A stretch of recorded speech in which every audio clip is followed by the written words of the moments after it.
we on this fine Wednesday, friends? We having a good day?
Alright, party people.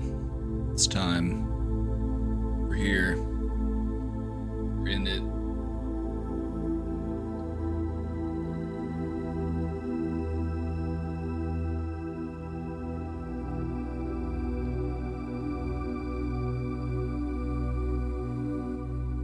We're here. We're in it.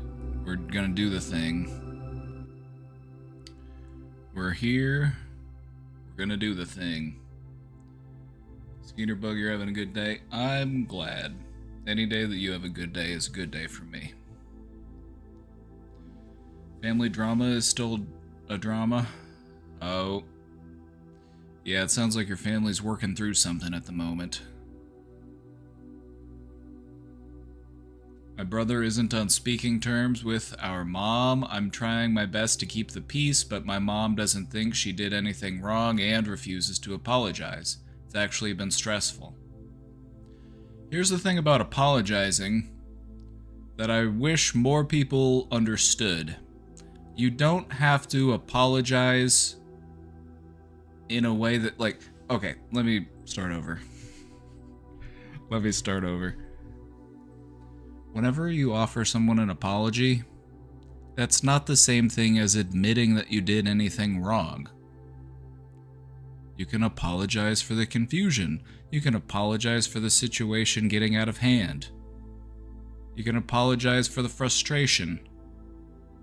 None of this is admitting that you did something wrong to the other person. This is just apologizing, recognizing that the state of the situation is not what you would want. People treat apologizing, it's insane actually, how resistant some people can be to the idea of offering an apology.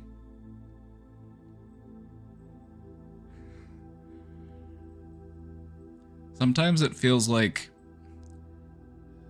I've met two types of people, honestly. It feels like there are people who will apologize for everything. They're the ones who are chronically apologizing. Just like, oh, I'm sorry. Just for anything, even if it had nothing to do with them. Be like, hey, yeah, I was gonna go to the park last night and go for a walk, but it rained. It's like, oh, I'm so sorry. So you've got people who apologize for everything. They take accountability for everything, even if it had nothing to do with you. And then you've got people who resist accountability with the same level of ferocity that one would fight off a wolf. It's like a life or death battle. They're like, no, I can't apologize. I would rather die. It's like, it's really not that bad, actually.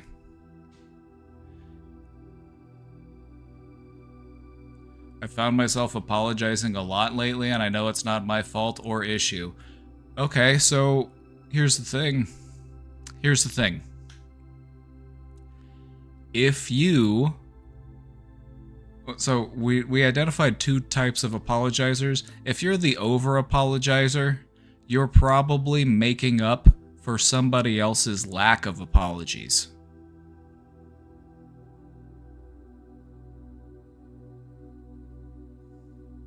You probably know somebody in your life who never apologizes. And you're making up for their under-apologizing. And even if you do get an apology out of this type of person, it's normally just out of desperation. Like, fine, I'm sorry, okay? I'm such a terrible person. And then they kind of flip it back around and, you know, then goes the pity party. So we've got over-apologizers and under-apologizers. We want to try to find a good balance between those two. There's nothing wrong with taking accountability for the things that you ought to be accountable for. That's just being human. That's just being responsible. That was a good impression of my mother. Oh yeah, we go way back. We go way back.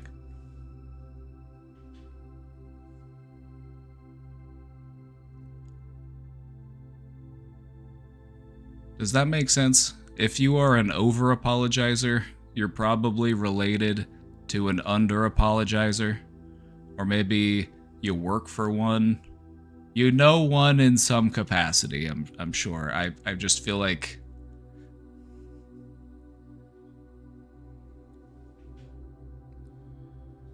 So why do we over-apologize?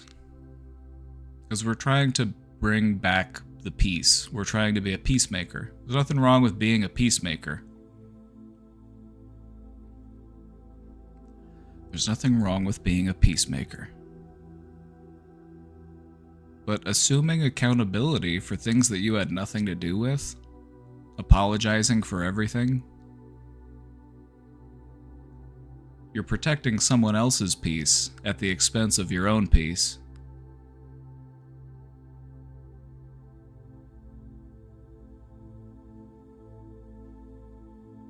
My mom was the over-apologizer. See, here's the thing. Humans just have a hard time with accountability, and we have a hard time with apologizing. We have a hard time finding that balance.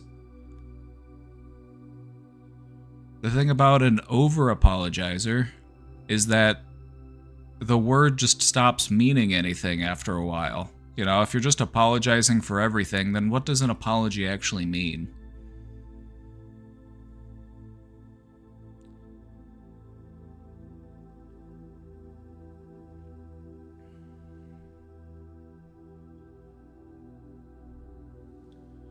Anyway, stop apologizing for everything.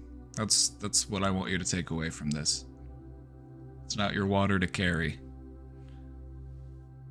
Protecting your peace is just as important as protecting anyone else's peace.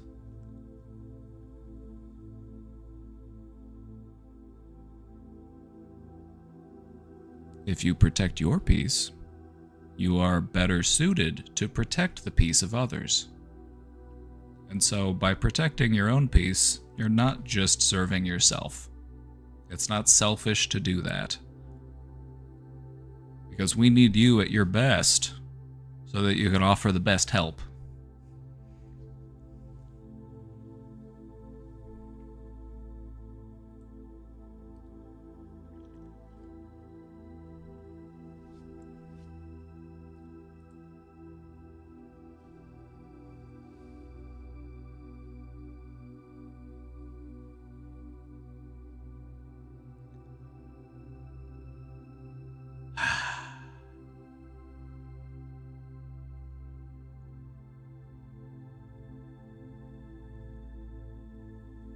The thing about accountability and apologizing, by recognizing your room for growth, recognizing that you're not perfect, that you have flaws, that sometimes you misstep, that's okay. There's nothing wrong with that. You want to be able to identify those things within yourself so that you can continue to grow and to do better. And so, recognizing how you've hurt someone that you care about, or recognizing a character quality of yourself that you're not especially comfortable with. Maybe you're short-tempered, maybe you're easily frustrated. You know, something that you could be working on so that it doesn't bother you as much. You want to identify those things so that you can actually do something about those things. Just masking them or covering them up doesn't really help you. Kind of just lets them fester. It's like you've got a moldy potato in your cupboard. You want to get in there and you want to clean that up. You don't want to just hide it behind something else, because it's going to stink up the whole place.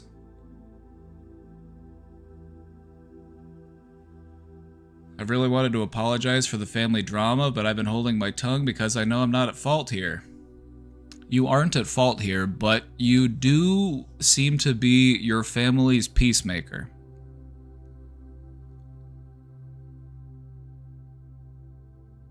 You do seem like your family's peacemaker. Hey, Redtail Cowboy, I see your question. I will get to that in just a sec. Give me just a sec. Let me finish this idea I was rolling with. You'll often see this in families, that somebody will sort of play that role of the peacemaker.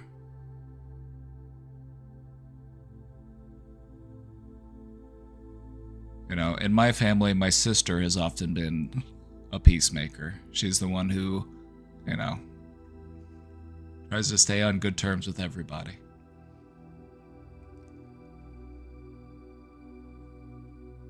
But being a peacemaker does not mean that you need to assume accountability for the stress of the situation you're in. You didn't cause this. You're dealing with fully grown adults. And if they could sit down and talk like adults, then they wouldn't be having these problems. So that's not your fault.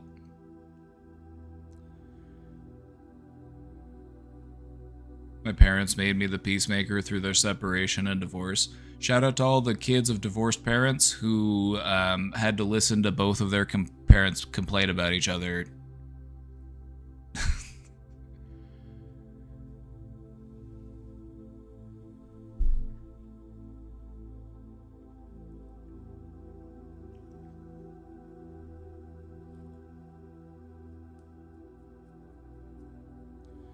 You know, on one hand, it does suck that you were put into a position where you kind of had to grow up early. You didn't get to enjoy the, you know, the blissful disconnection from reality that a peaceful childhood can offer. You had to grow up a little bit earlier than that because your parents couldn't behave. They needed to put a child in between them when it came to their own bickering.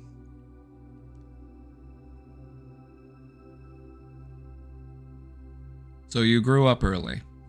But I think that what you'll find is that as an adult, that serves you. You can actually use that to your advantage. What you'll find is that oftentimes in life you will be dealing with overgrown children. You will be dealing with emotionally immature, repressed individuals.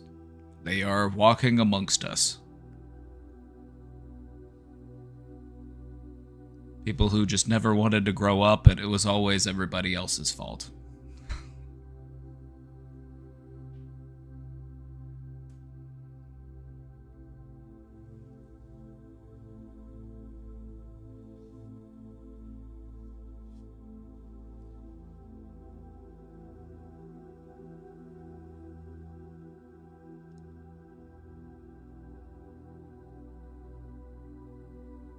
I think what you should continue to do is to encourage them to negotiate this between themselves.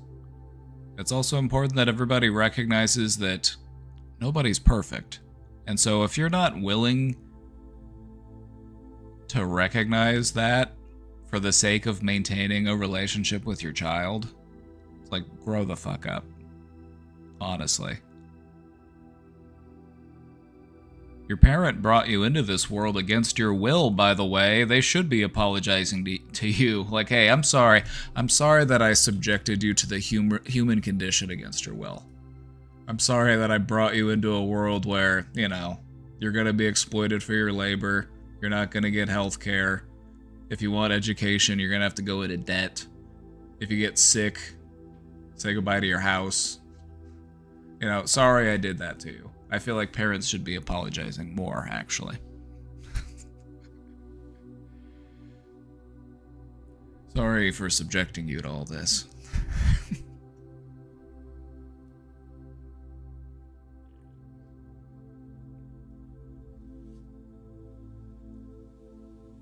Older generations expecting you to thank them for being born.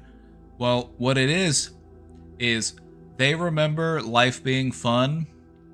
They remember being able to do whatever they wanted to do. And then they remember all of that changing whenever they had you. After they had you, life stopped being wild and carefree. And so they had to make a great sacrifice to make sure that you existed. And you should be thanking them forever for that, because they had to give up their party time so that you could have party time. And so you should be forever grateful.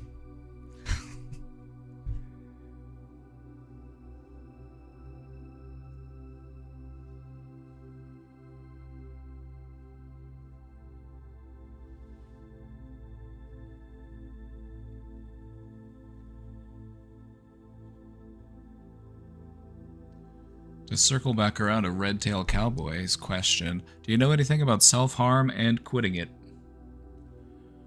One of my instructors in school, he was also a practicing psychiatrist.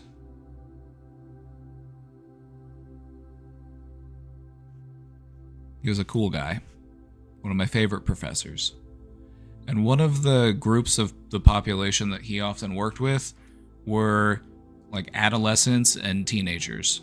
And so he saw a lot of patients who had issues with self-harm. And so it was something that commonly came up in his line of work. And one of the things that he told us was that the reason why a person does that is to feel a sense of control over their pain. It's not that easy, or it might not feel that easy, to have control over the pain you feel inside. But if I can have control over the pain I feel outside, whether it be by hurting myself, whether it be by doing substance abuse, or pulling my hair out, picking at my skin, whatever it might be. Whatever self-destructive or self-harmful behavior. It's to feel a sense of control over your pain. And so that's why most people engage in self-harm, is because they have a deep emotional pain that they're just not quite sure how to integrate with.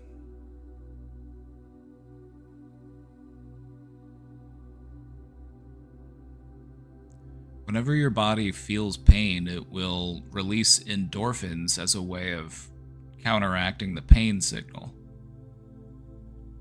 And so self-harm can actually release those endorphins, and it can provide a certain uplifted feeling. The good news is that you can get endorphins in a million other ways. It doesn't have to be through self-destructive or self-harmful behavior. You can also get them through exercise. You can get them through singing and dancing and just getting up and moving around. When it comes to quitting self-harm, what we are looking to do is replace your self-harm behavior with a different behavior. And so you need to take a look at why you're doing the self-harm. You want to kind of look at what type of self-harm it is, because that also matters. You want to learn to recognize that feeling as it starts to build up within you so that you can intervene before you feel overwhelmed by the feeling. And then you also want to identify some alternative behaviors that you can do that are less harmful.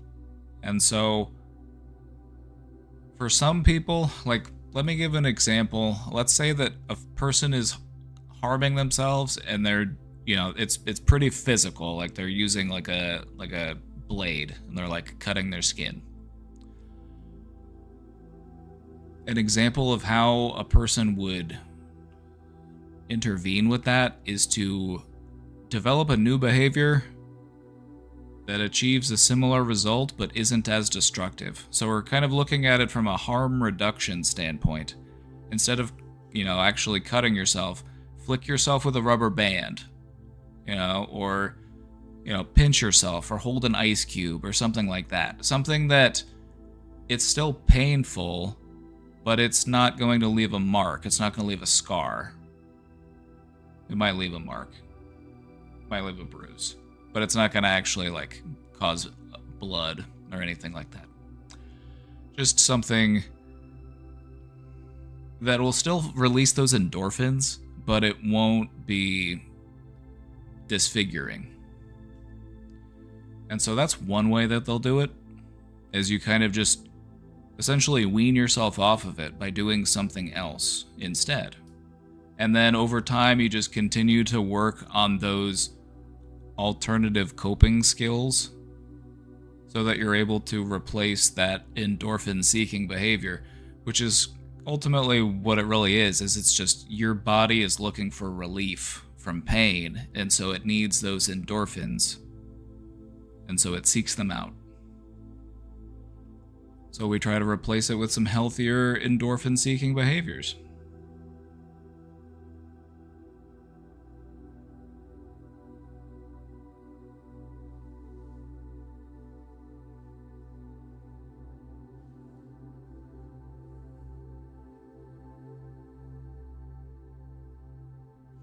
Is this you in this clip? I'm not clicking that link. I don't want to. If you were watching a YouTube video, send me the YouTube link. I don't trust this random MP4 link.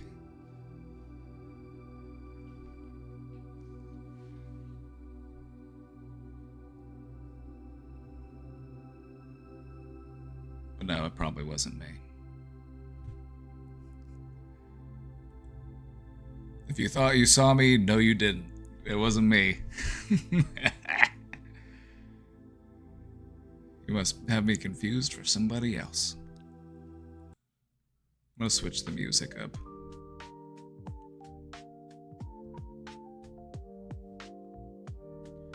Let's switch the music up. I'm starting to feel hypnotized by the...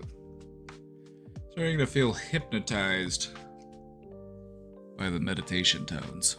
I was about to become enlightened, to start floating away. I needed to ground myself with some lo-fi beats. I've been getting back into skateboarding, which is pretty physical and can be painful, and it seems to help a lot. Yeah, it's the exercise. It's also just being outside, just being in nature, Just grounding yourself in your body is what it's really all about. You know, and you can do that in ways that aren't painful. And it's important to recognize that. Because at the end of the day, that's all you're trying to do. You're trying to get out of your head and get into your body. There's lots of different ways to do that. Skateboarding, riding a bike. I like to ride a scooter. I have this little electric scooter that I like to ride around. It's a lot of fun. You see we have 2 cats today. I got a big orange one and a little miss. I wish I had the endurance I had a few years ago. Well, you know, the thing about endurance, it's something that you can really work on throughout your life. Like, younger people just have more of it by default, it's just because they're younger, but it's never too late to get in better shape.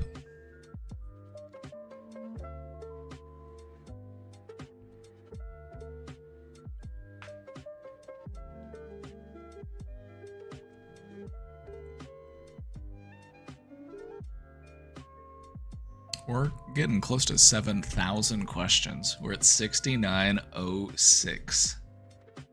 We're only 94 away from 7K.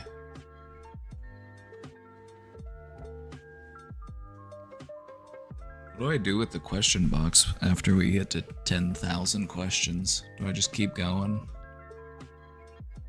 There's so many questions in here.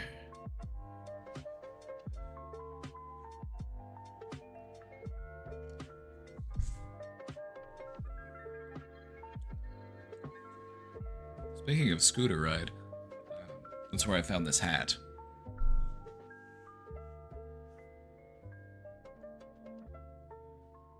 I was riding my scooter around and I found this hat at the park.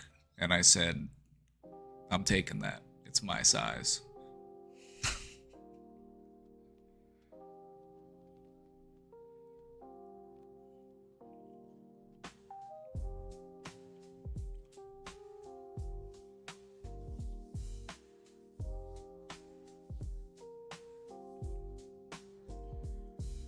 Part of my undercover look. I'm going undercover. I'm going undercover so I can help the Chuds. The Chuds need a new role model.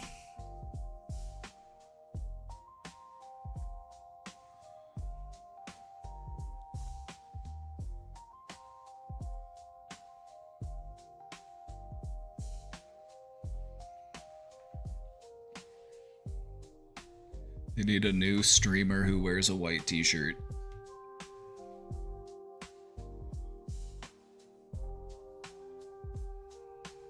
To show them the real meaning of the word based.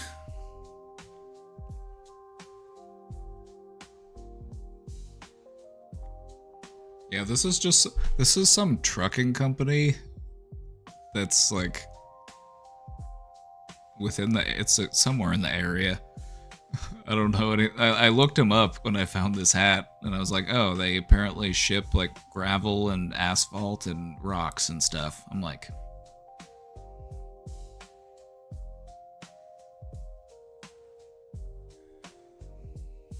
they're not getting their hat back. It's my hat now.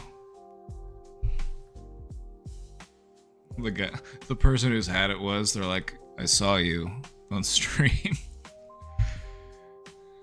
Go up to the park and they wait for me. Like, hey, that's the guy who stole my hat. I didn't steal your hat. It was at the park. Who knows how it got there? There was nobody around, alright? There's nobody around.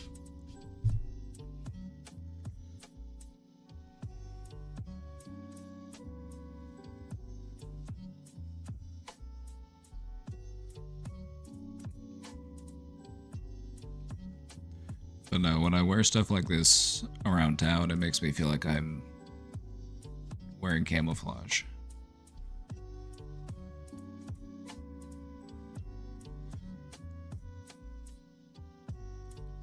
the Chud Whisperer.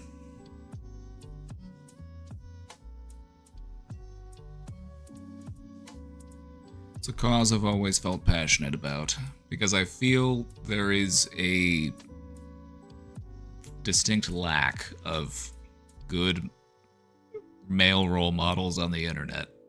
And there are some really shitty ones that have way too much reach, who get boosted by some very powerful people.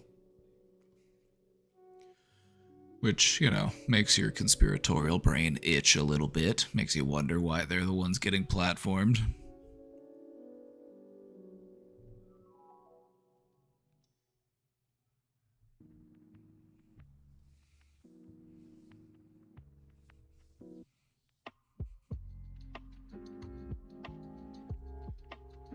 If this trucking company has a good safety score, all right, good. Well, then I feel more comfortable to to rep their brand. You know, maybe if they wanted to sponsor the stream someday, that'd be nice.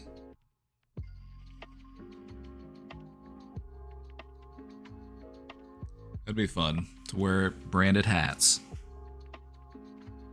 Gonna write my forehead.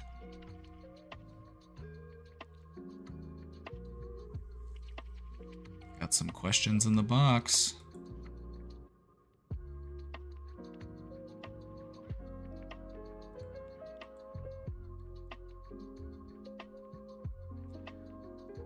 I'm looking at these questions, and just the spread between the three is incredible.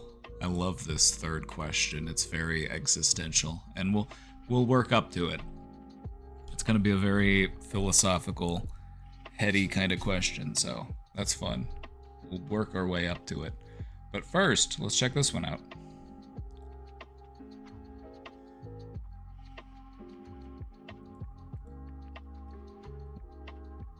Oh yeah, wouldn't that be fun to get a CDL? Driving a big truck sounds kind of fun. I don't know if I like, it would just be nice to know how to do it. Backing up a trailer, I've never been very good at. I've only ever done it like 2-3 times. Like driving the truck with the trailer, and it's just backing it up is tricky. You need practice. I need to like take it into a parking lot, practice it a little bit. But yeah, like backing it into a driveway, it's pretty tricky if you've never done it before.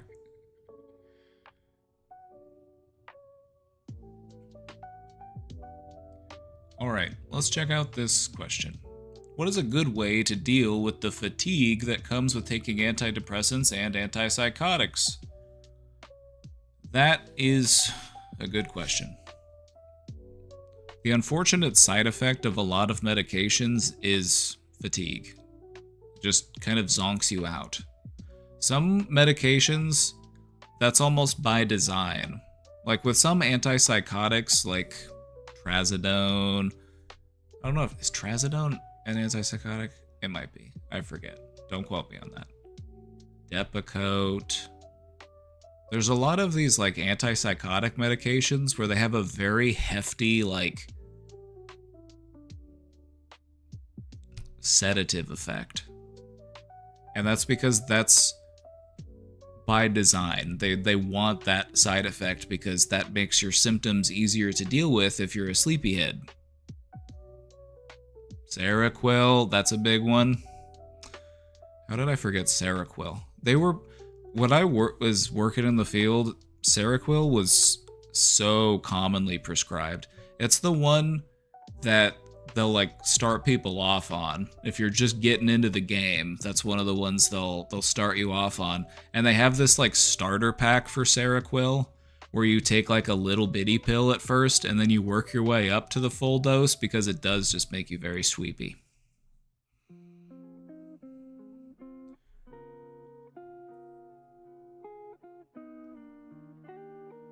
I was prescribed that specifically for sleep.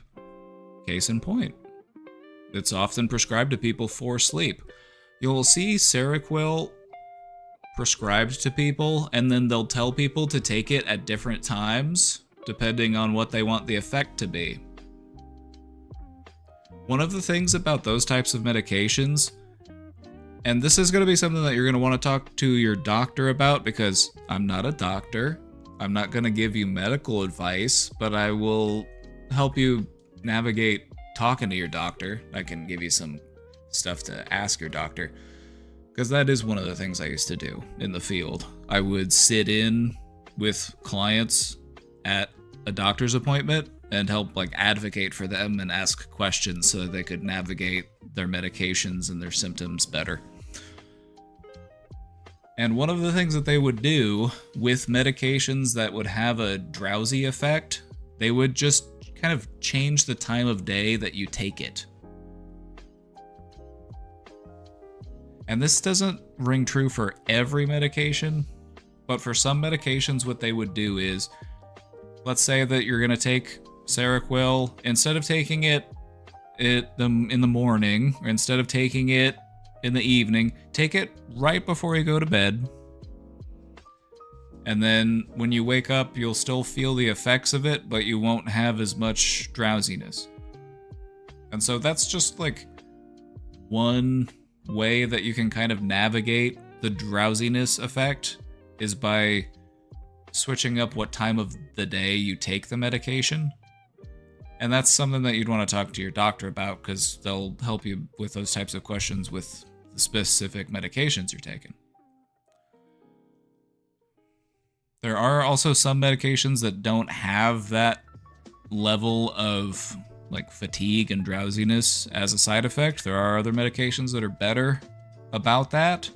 And so if you are really struggling with the fatigue or the drowsiness, just talk to your doctor about it. Let them know. See what your options are. Maybe switch something up, you know? Because that's something you'd commonly see, you know, taking people to psychiatric appointments. That was one of the most common complaints is, well, yeah, the medication's working okay, but I'm tired all the time. It's something we saw all the time. It's a very common side effect.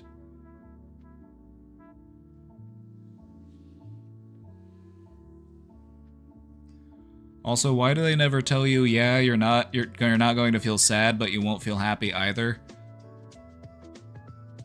Because if they did that, I don't know if anybody would take it.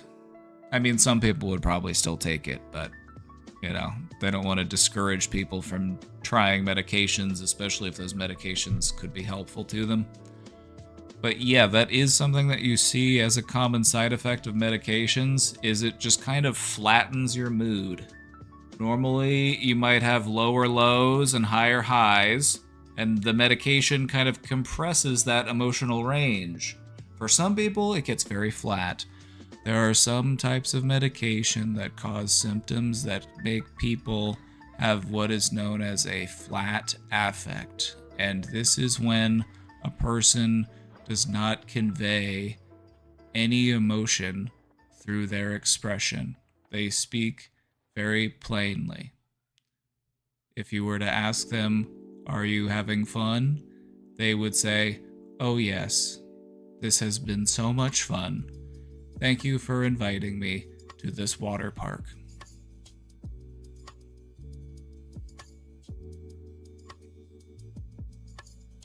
But seriously, what ends up happening with a lot of these medications is it kind of compresses your emotional range. So you don't feel as sad, you don't feel as happy. And for some people, the trade-off is worth it, especially if you're really struggling. And so these medications do have value, but I don't think that a lot of these types of, especially like antidepressants, I don't know if it's something that everybody wants to be on for the rest of their life, especially if it just kind of saps the joy out of your life and you're just kind of numb, you know? I think that if you're really going through something and you're just having a very hard time, which happens, you know, it can be something that can help you to get through that, but I'm mostly speaking for depression here, not necessarily for antipsychotics, because that's a different ballgame. But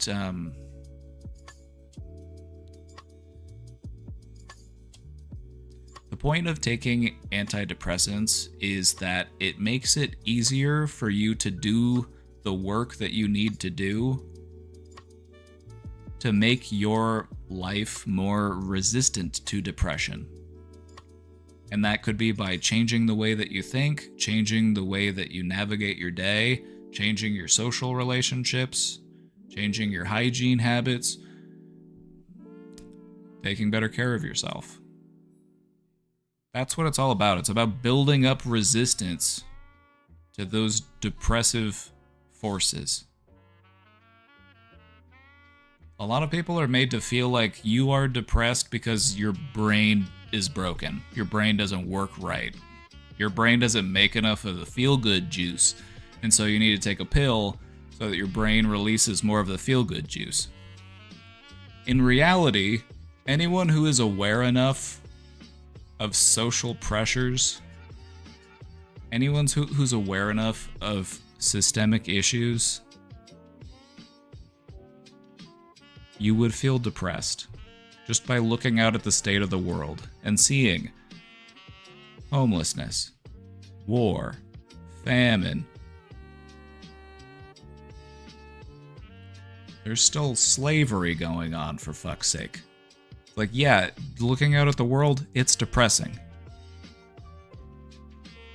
But maybe it's not your brain that's broken. Maybe it's society that's broken. I don't know. We're just too often made to internalize our depression. I've just seen a lot of people who will treat depression as if it's just something that they are, instead of them having a normal response to some pretty significant societal factors.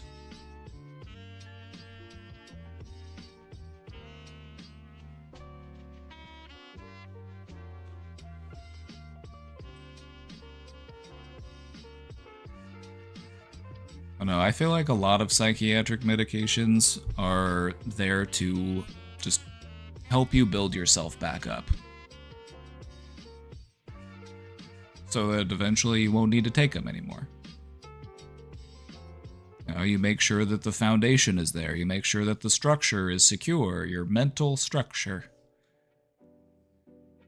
And it's not going to blow over the first time the wind comes howling through. You got something more resilient.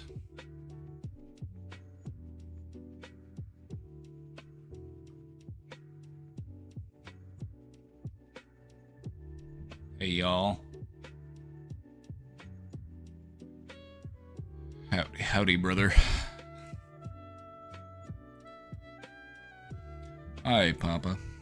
My ex randomly messaged me a couple years back after we split at the end of college. But I told my ex I wasn't ready to have a conversation with him.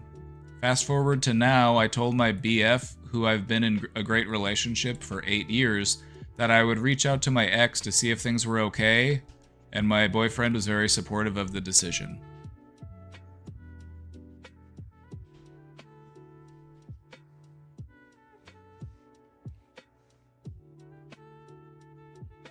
I see.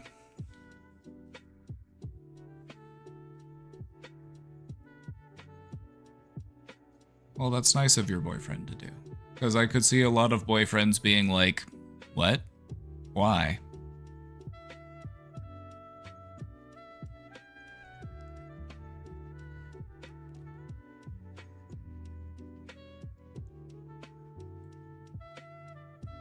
All I want is the best for my ex, and I'm okay with a friendship with him, but I'm wondering if he's on the same page.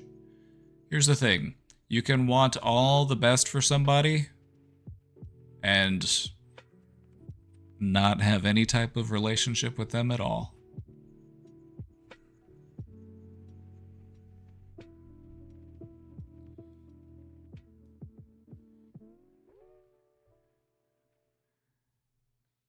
That's the way, if I'm being honest, that's the way I look at it, especially when it comes to exes. I'm just like, I wish you the best. Have a good life. I will never be... You'll never hear from me again. Goodbye.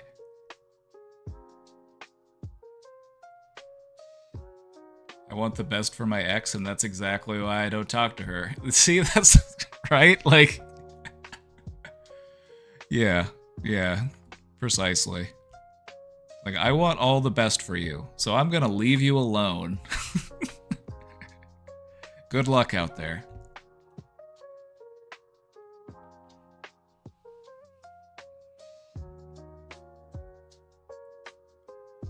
We've been talking about the usual. How have you been? Were you able to get that dream job? Etc. And maybe I'm just looking into it too much, but when we broke up, I might have projected, because I was dumb and insecure, that I didn't want to move forward with the relationship when things are uncertain with job stuff. Oh yeah. That's capitalism for you. You have to factor finances into picking a life partner. That's fun.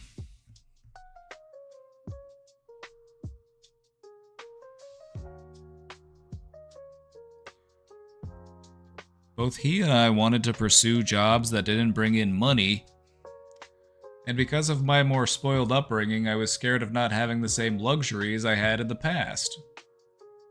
So, you've identified your growth pattern. You've recognized that these are the things that were challenging to me when I was younger. I was more worried about maintaining the status quo. I don't know what I'm gonna do without these luxuries. But now, isn't it, you've grown, so you can recognize, like,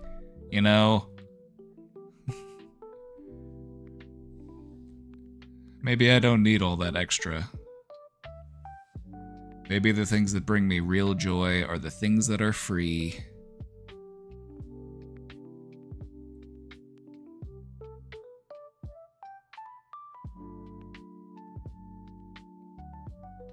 For most of the conversation, he was talking about how he's living his dream job working in conservation, and I'm genuinely happy for him. That's nice. I think I'm just being a narc thinking he might still have feelings for me.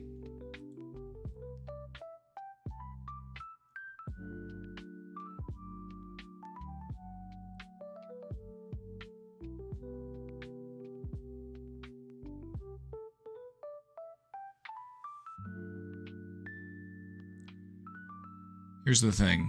You're always gonna wonder. What if? You guys used to be together, and so both of you might ponder that from time to time just as a passing thought. It doesn't really mean anything unless you act on it. But just having that thought of, what if? That's what our brains do. They ask ourselves that question 10,000 times a day. What if? What if this happened? What if I had toast for breakfast? What if I got up and went to the fridge and got a soda? Oh, that'd be nice. I think I'll do it then.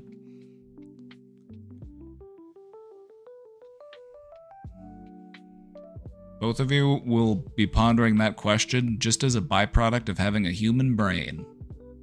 Yeah, what if? It's not because you're gonna do it. It's not because you secretly want to do it. It's just that that's how our brains figure out what is real to us. By asking that question 10,000 times a day. What if? What if this happened? What if the world worked this way? What if I did this thing? What if I said this thing? What would happen then? And then what? So it's just thoughts.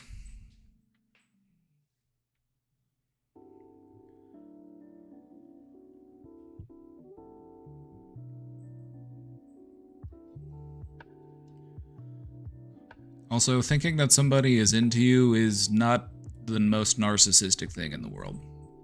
As far as narcissistic things go, that's probably pretty low.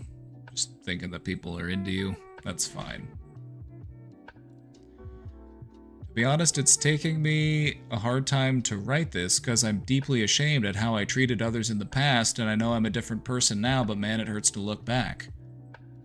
Why should it? You look back and you celebrate how far you've come. You don't look back and like, ooh, I was so bad. I was really naughty. I was really annoying. I'm talking about myself. I'm not talking about you. That's how I look back at it. I was like, yep, there was a time in my life where I was way more annoying. But thankfully, I learned to not be so annoying. And that's okay.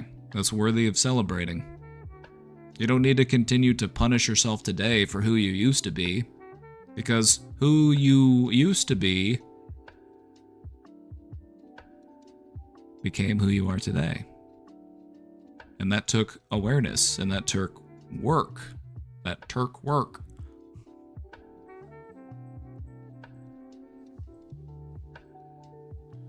So maybe this is just a long way of me asking, how do I ask where he's at, but also mention my boundaries?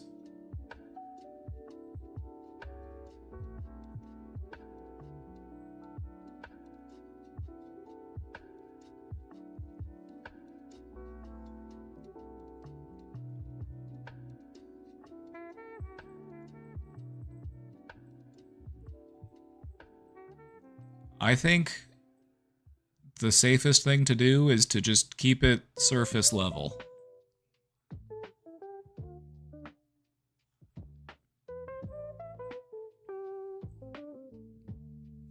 Just keep it surface level.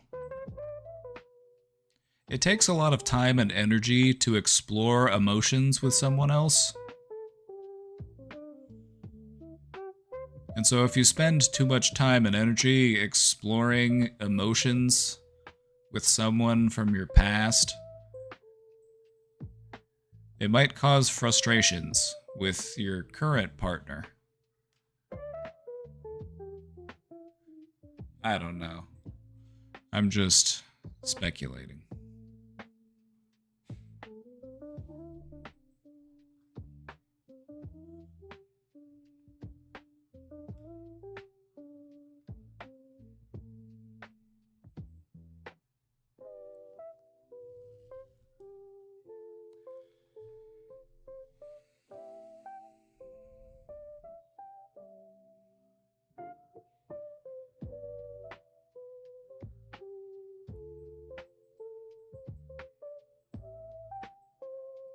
I'm trying to come up with an answer to this question, but I need a moment. I'm not wired this way.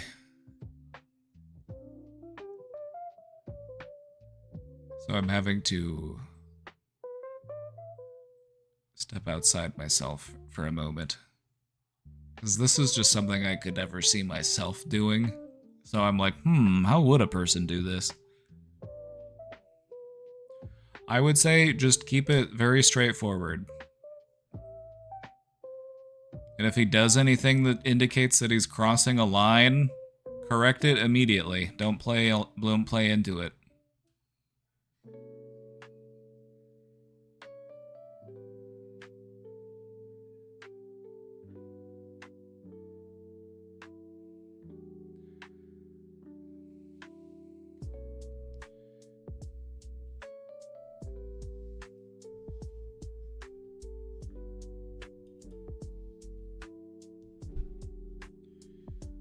No, I'm a married man, so I view this kind of situation a little differently.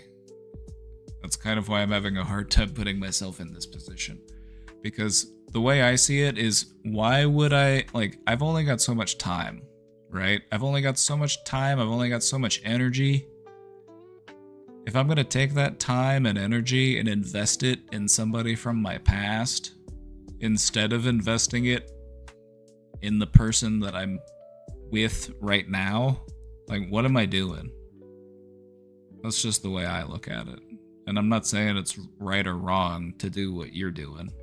It's just not what I would do.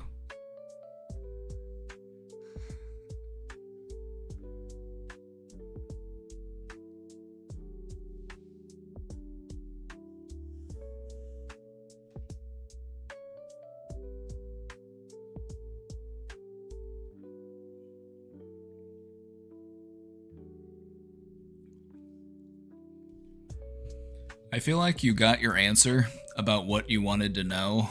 about how your ex is doing, and I feel like you could kind of leave it at that if you wanted to. I don't know if you need to dig any deeper. Like, sounds like he's been doing okay and he's got that job that he likes and you're happy for him. Sounds good. Case closed. Anyway. That's just the way I see it. Not gonna say anybody's right or wrong. Just a difference in opinion. I don't know, chat. Where do you stand on this one? Because I guess I could see why a person would be curious, you know, to check in with somebody that you used to be with.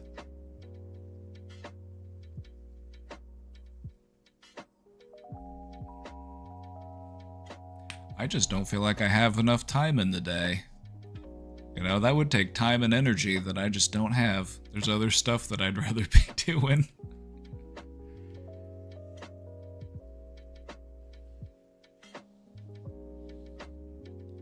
Sounds messy. It does sound like a little bit of unnecessary mess, you know what I mean? You're digging around in somebody else's emotions, and you're digging through your own emotions. And it's like, for what reason? If we wanted to connect with this person just to make sure, hey, are we cool? Are you doing alright? You enjoying life? Like, that's a good update. And I think I would just leave it at that.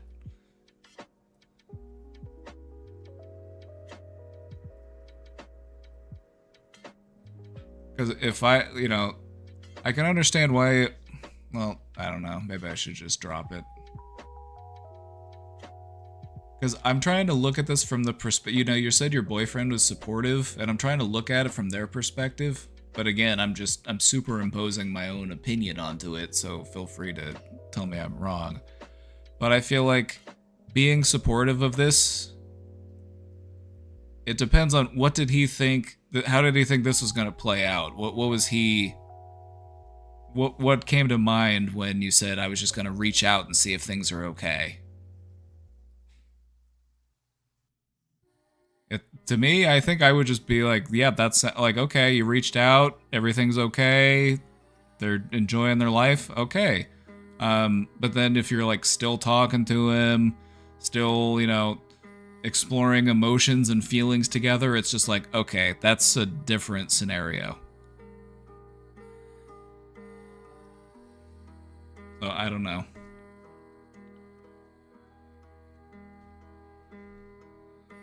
So I don't know. I feel like you got your update.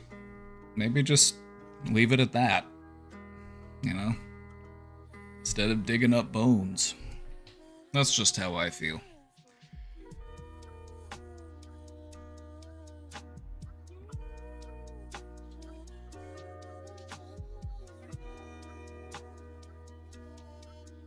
You've got a good relationship. You have a great relationship right now that you could be exploring with this person that you're with.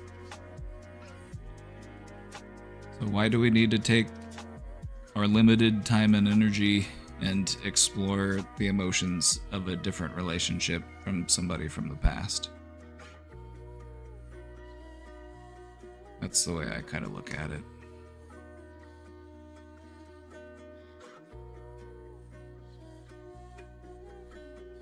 I had a crappy friend from 10 years ago that sent me a friend request recently. Denied it because I don't know you now and you don't want to, but hope life is good.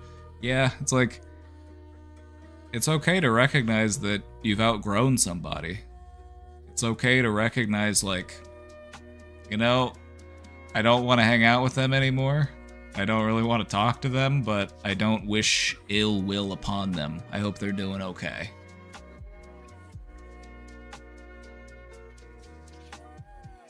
Anyway, questioner, I would just ask yourself, did I find out what I was hoping to find out when I reached out to this ex? If you did, then mission accomplished. You can leave it at that. You can return to your life. But if you do want to dig deeper and explore these feelings more, I would think about why. Like, why are we doing that with the ex? That's just something to be very mindful of. Proceed with caution.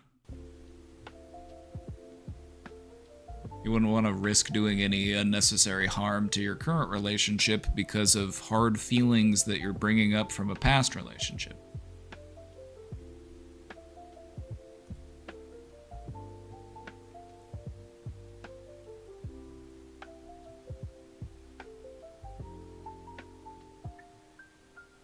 Alright, check this shit out. This is the one I was talking about that's going to be kind of out there. Alright, so let's get out there. You can't get rid of ego because it doesn't exist. True. Ego is just an illusion. Ego is something that is superimposed onto your consciousness. Ego is just the structure that you build around your consciousness. You know, you are so-and-so, and you were born at this time, and you live in this place, and you like this type of food. It's just, that is the structure that you build around your awareness. But who you truly are is your awareness, your consciousness. Everything else is just superimposed onto that. Pretty far out.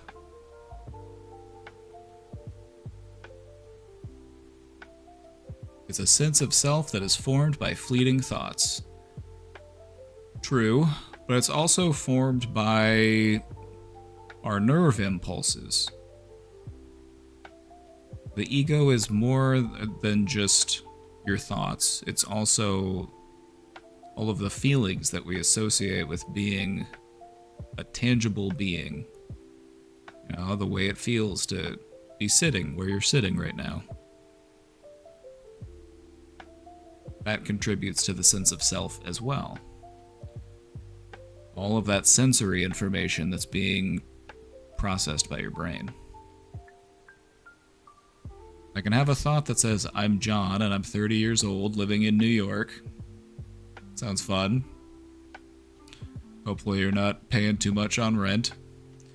I can have a memory, which is essentially a thought, of the time I celebrated my birthday with my parents. But that memory is a mere thought that appeared in the present moment. It doesn't actually exist as something that's concrete and physical in front of my face, such as this current experience of me typing this message, which by now is merely an echo. Just like that memory, you know, now you're remembering typing the message. That's the thing about how memories work. You're not actually remembering the thing as if you're pulling it up and experiencing it in 4K resolution, 360 degrees rotation. It's kind of like a photocopy. And over time, and you know, you make a copy of a copy of a copy of a copy, and it starts to get a little blurry. It's more like that, recalling memories.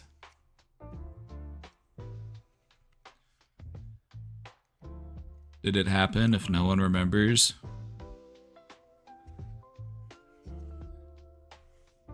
Of course it happened.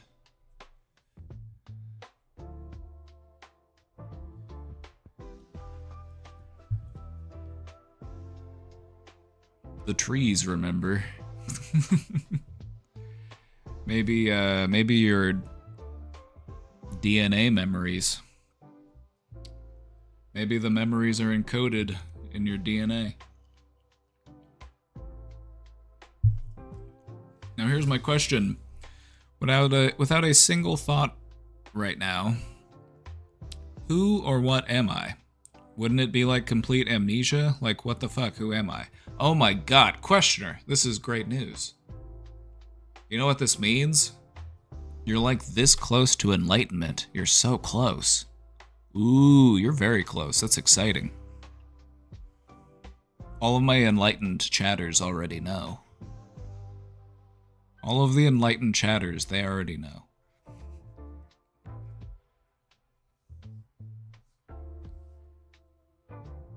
You are the awareness that sits behind those thoughts.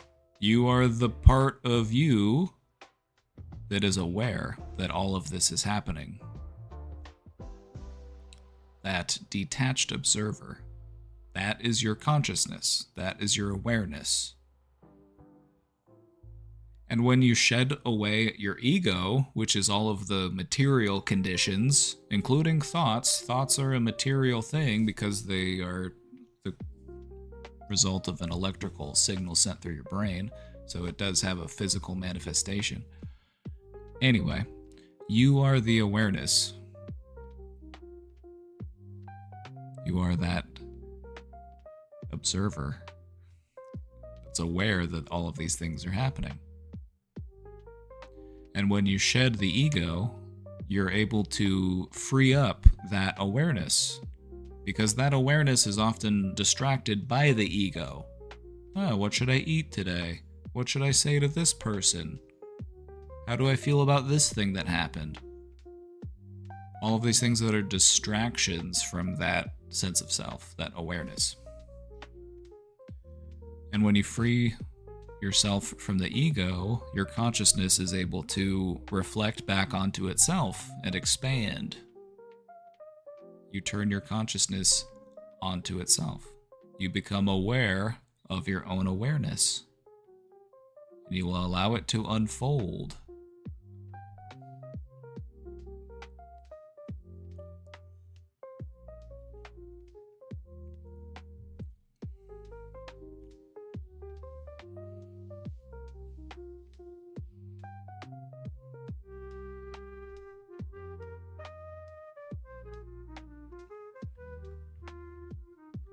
There's some interesting Eastern practices that tie into this concept.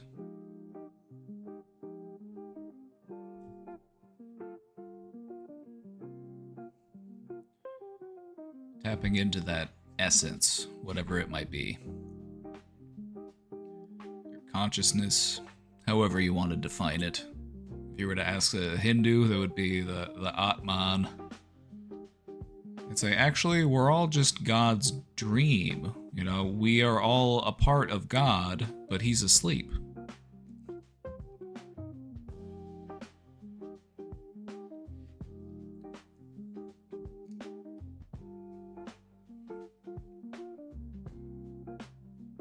So, who are you? Whoever you want to be, friend. Whoever you want to be.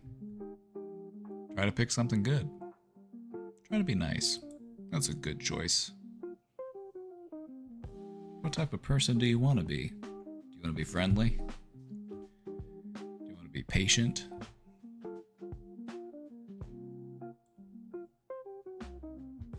Alright. We'll go ahead and reel it back in. Got a little existential there for a minute. Go ahead and pull it back in. Do you have any advice for social anxiety caused by insecurity? Boy, do I. Boy, do I.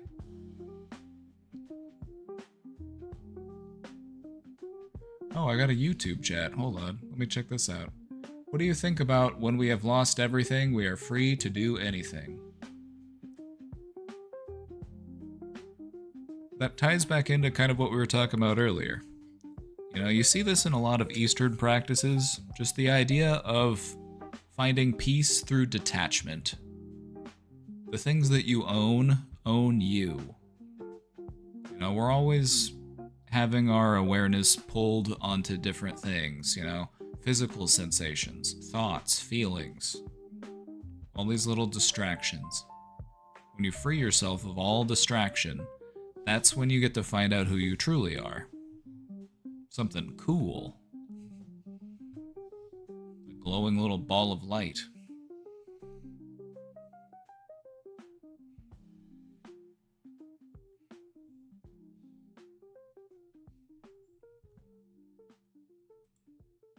I had to check my YouTube chat. What's up, YouTube? Alright, let's check this question out. Trying to get the big boy in the background. There he is. Do you have any advice for social anxiety caused by insecurity? I always feel like I'm behind in life and everyone else is doing better than me. and I constantly feel like I'm being judged by others, and as a result, I often avoid social situations. Okay, let's talk about this. Let's talk about this. I'm gonna ramble for a bit, so buckle up. Before I do, I want to get both cats on the camera. There we go. Should get both of them.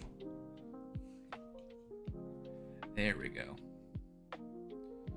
Okay, where do I begin with this one?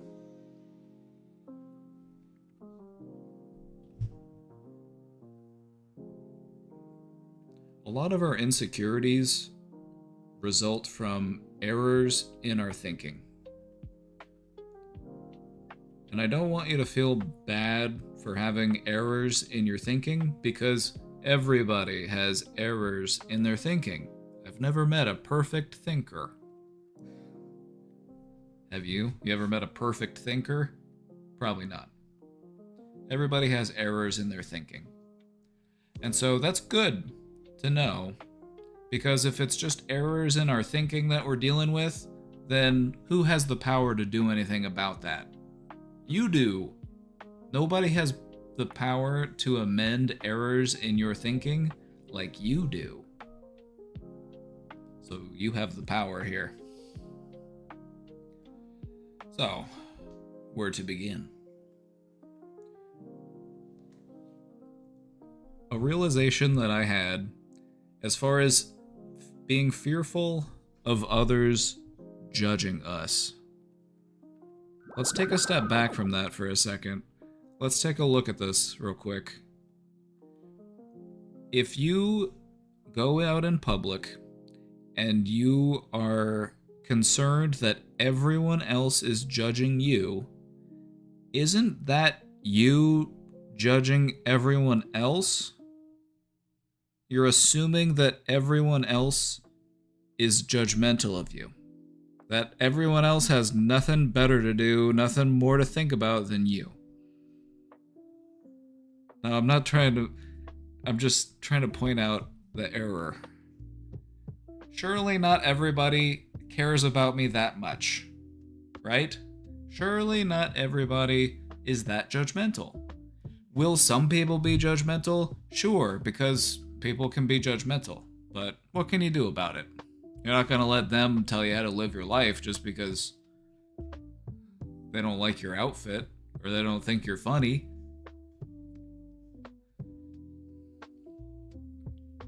So for me, that's one approach that I found to be helpful within myself, was realizing that if I'm assuming that everybody else is judging, then that's me actually judging everybody else. Because I don't know what they're thinking. I'm just assuming that they're thinking something badly about me. And so that's me making an assumption. That's me judging what type of person they are, and I don't even know them. I'm just assuming that this is the type of person who just goes around to public places and just thinks nasty stuff about other people for no reason without even knowing them. So don't do that. Don't assume that other people have ill will for you, or that other people have it out for you, or that other people don't think that you're cool and funny. Because it doesn't matter. It doesn't matter what they think about you. It matters what you think about you. And this is often what's going on, especially when we're dealing with that insecurity. We have our insecurities, and what we assume is that everyone else can see right through us. Everybody else knows exactly what it is that we're insecure about, and they're thinking about it, and they're talking about it, but they aren't.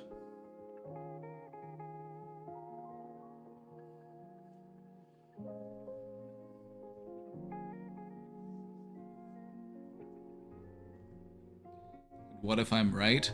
The only time that I could assume that you... Okay, so if you were to go out in public just smelling terribly, just unshowered, just bugs crawling on you, just clothes tattered and filthy, then yes, people might look at you and say, wow, that person stinks. but it's because you do stink. You have the power to take a shower. But what you'll notice, if you were to just go out in public and just find a spot, maybe a little bench, and just sit there and observe people as they go through their life, what you'll notice is that most people will pay absolutely no attention to you. And if you watch a little bit closer, what you'll notice is that most people actually avoid getting any sort of attention. Most people are trying to fly under the radar. Why do you think that is? Why do you think that might be? Is it because everybody's insecure? Is it because everybody has a little bit of social anxiety? I think so. Everybody has at least a little bit of social anxiety. Because you can't read the other person's mind. You'll never know what they actually think about you. You just have to go off of your best judgment, and you have to trust the words that they tell you. And so there's always going to be that little bit of anxiety involved, because you can't know for sure. Maybe they're just very convincing.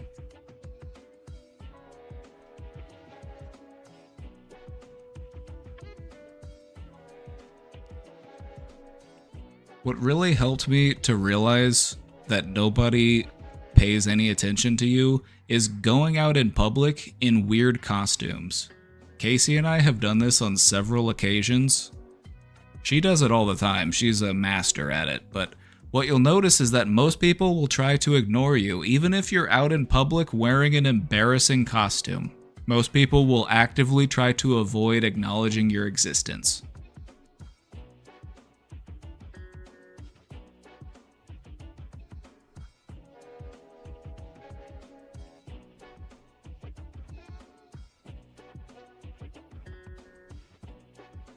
And so what we want to avoid doing is projecting our own insecurities on other people. If we are afraid of not being good enough, if we are worried that we're not funny or cute or whatever, we're going to assume that other people think that too. And in reality, they don't know you. They might disagree with you, actually. Maybe they do think you're funny and cute. But you'll never know unless you get to know them.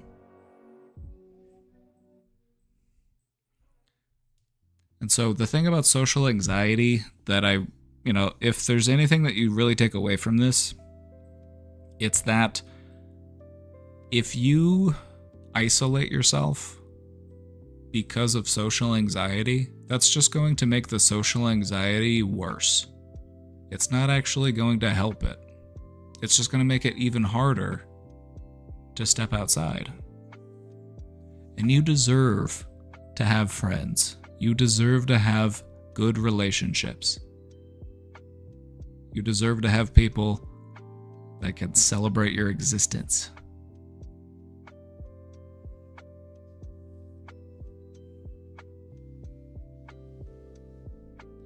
I'm living at my brother's house and he decided to rent a 2-bedroom condo because the landlord in the current place does not care. It's filthy. We got a leak up top, the stove that he won't fix. Document everything. Take pictures of everything.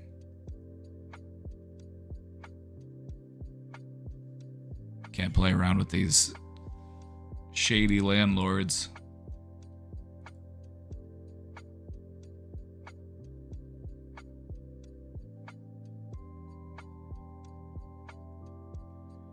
Should I report the landlord? It wouldn't hurt.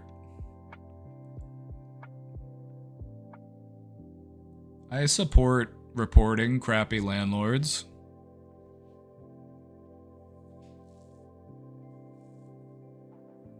I also support the idea of tenant unions.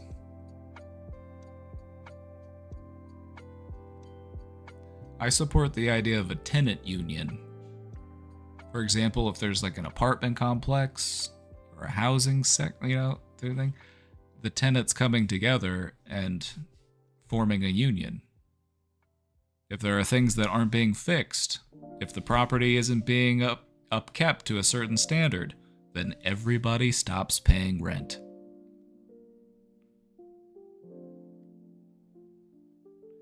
What are you gonna do? Evict all of us? It's a pain in the ass enough to evict one person, but to try to evict everybody is impossible.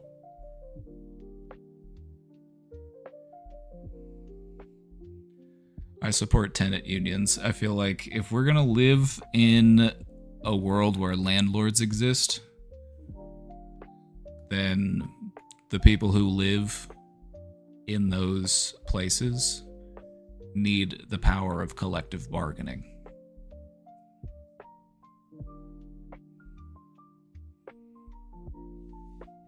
Like, believe me, the problems in your rental will get fixed much faster if everybody stops paying rent until it gets fixed. They'll have it done that day. They'll get it done within the week.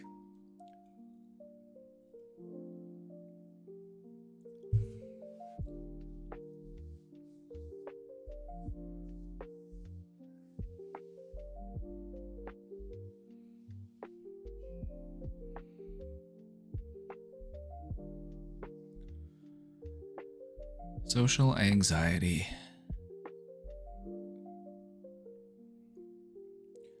Helping people with social anxiety is something that I've always felt passionate about. I love helping people to come out of their shell.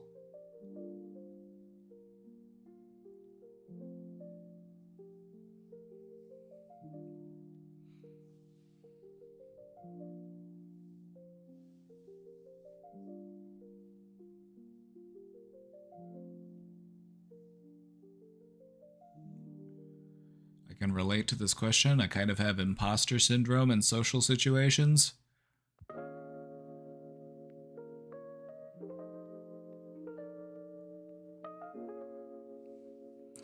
The good news there is that at least you know that you're intelligent.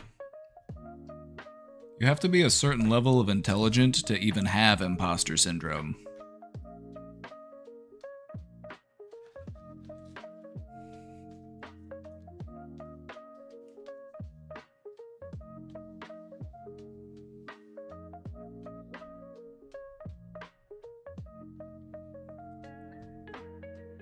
You have the ability to overthink. Not only are you good at thinking, you do overthinking. It's one of the big struggles in life, is just trying to think the right amount. You don't want to overthink, because that sucks. And we just imagine all sorts of crazy, messed up scenarios. All sorts of imagined forms of suffering.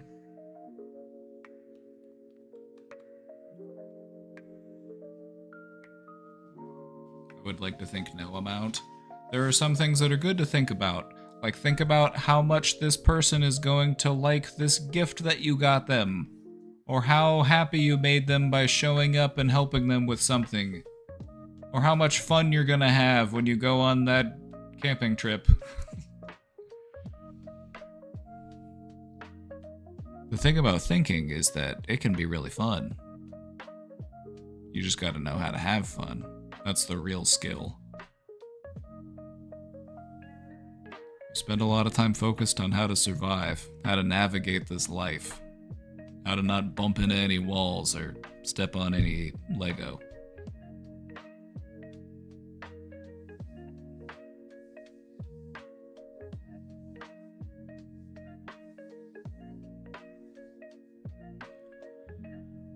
The important thing is to realize that your brain is moldable. Your brain is plastic. You're not locked in with how you are right now. Whether you're dealing with depression or anxiety or whatever, there is potential for growth and change. You had to get to where you're at right now, didn't you? And to get here, you came from somewhere else.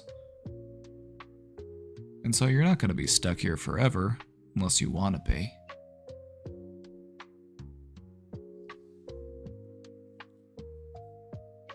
So I generally hate going outside, especially going far away from my house / trips. And in July, I got tickets for a concert. I have everything, the tickets, the B&B, airfare, all that. But I know that around that time it comes, my brain will start making up excuses to not go. Well, if you can't anticipate that, then you can plan around it, can't you?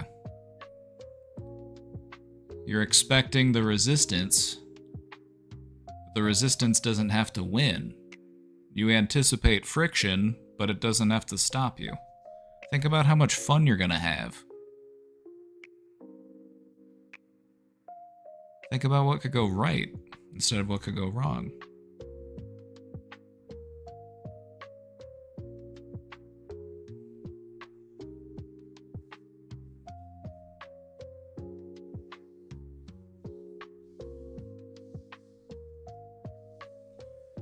It happened last time 2 years ago, exact same situation, except I only had concert tickets. Well, it sounds like that's progress, because you're committing to it more, which is...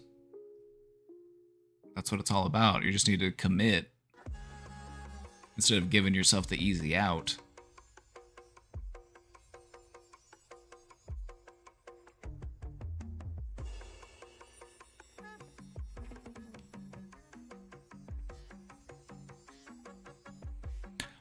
Okay, let's look at it this way. Well, this song is weird and it's throwing me off. Okay. Do you have your crystal ball handy? We're going to peer into the future. Do you have your crystal ball?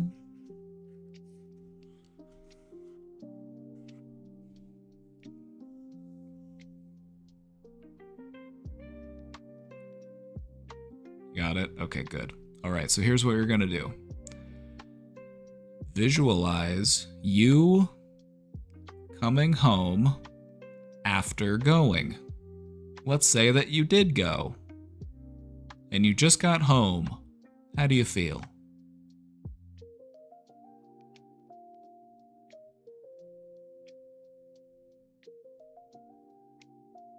Feels good, doesn't it? You're probably thinking about how much fun you had, thinking about how good the show was, thinking about how much you like the t-shirt you got at the concert.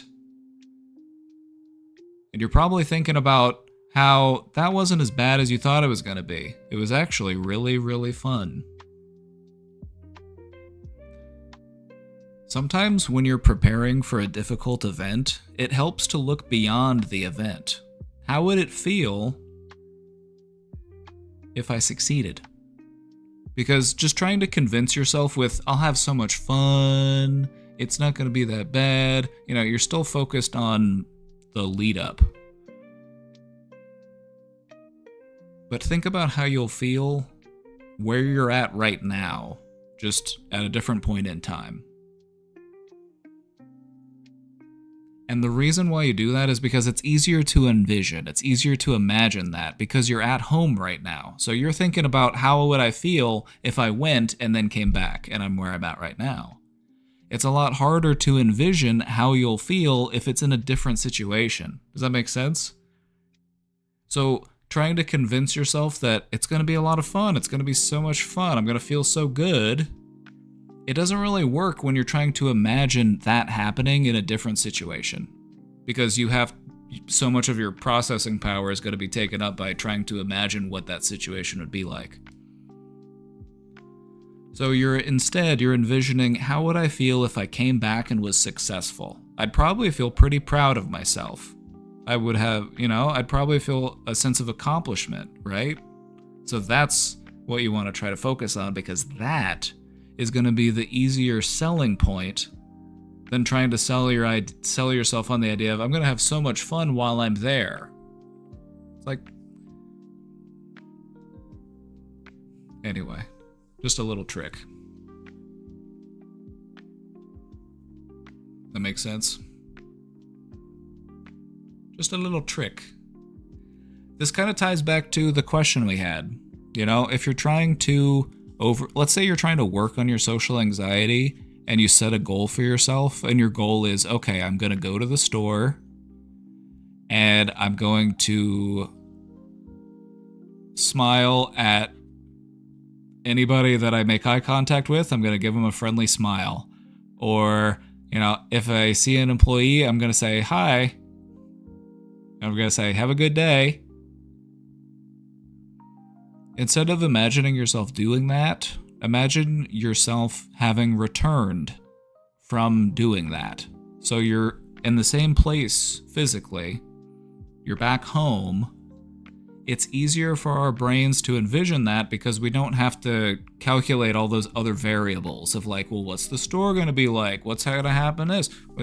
It makes the mental math too difficult. It overcomplicates it. So instead, think about how good it would feel to have successfully accomplished your goal. Anyway, I think you're going to have a great time. You're going to take a lot of pictures.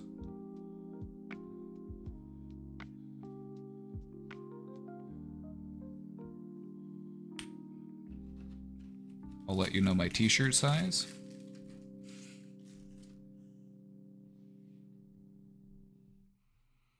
Dog days are over.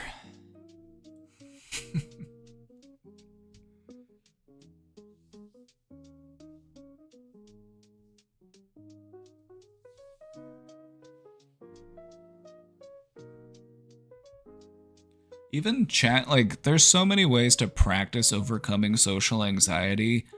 I think that even just chatting online is a great place to start. There are people right now in this chat,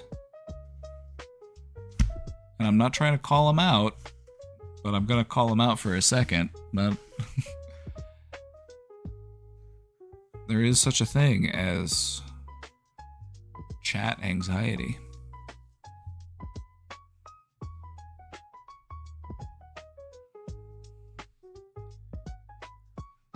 You get a lot of lurkers that are apprehensive about becoming chatters. A lot of people just don't want to be recognized. They don't want others to be aware of their existence. Used to be me, now I just yap when I want. You've uncovered the secret. You've uncovered the secret.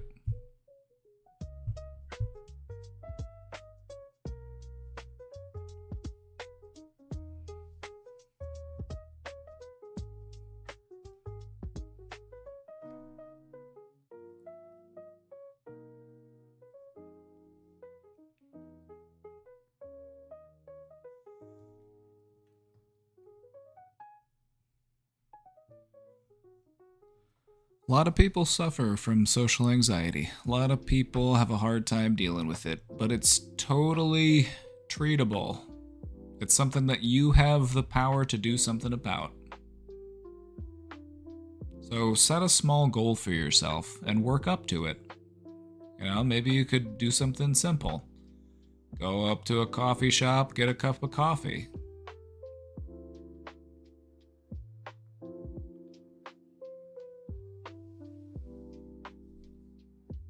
I have some other little tips, some other little techniques.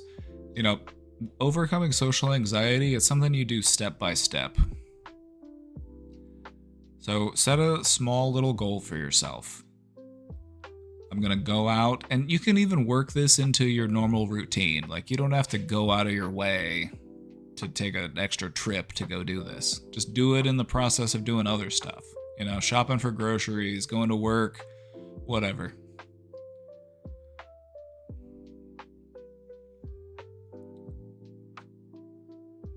An easy goal would be to just say hi to people. You don't even have to have a full conversation. Just say, hello. Maybe give them a little smile. Hello. A little wave.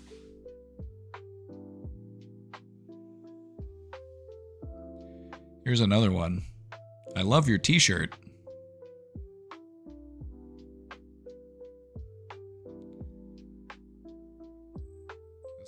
Only use this if they actually are wearing a t-shirt that you do like. You're not gonna walk around lying to people.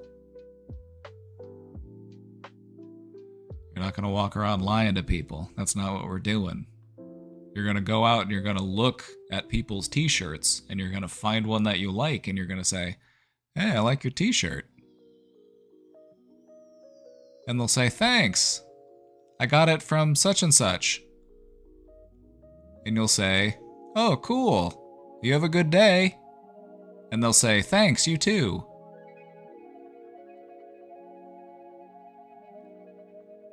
I love giving compliments. It's the real hack for overcoming social anxiety. Just go around saying nice things to people. It's great practice. As long as you're not weird about it. Just keep it casual, okay? Keep it casual. Don't be weird about it. That's don't be like, "I love your feet." Like, no, don't do that. Don't do that. Keep it casual.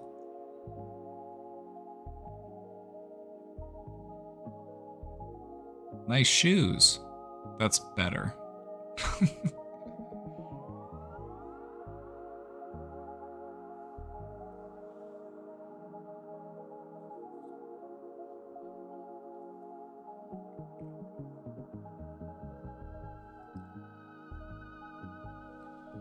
A stranger complimented my boots in 2009, and I still appreciate it.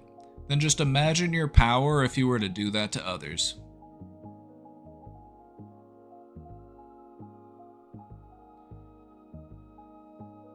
Hey, my girlfriend has been reading a book about therapy called The Choice by Edith Eger. She's a Holocaust survivor.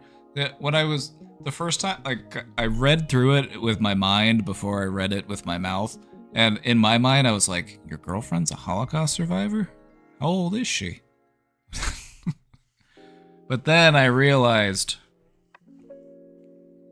the author of the book.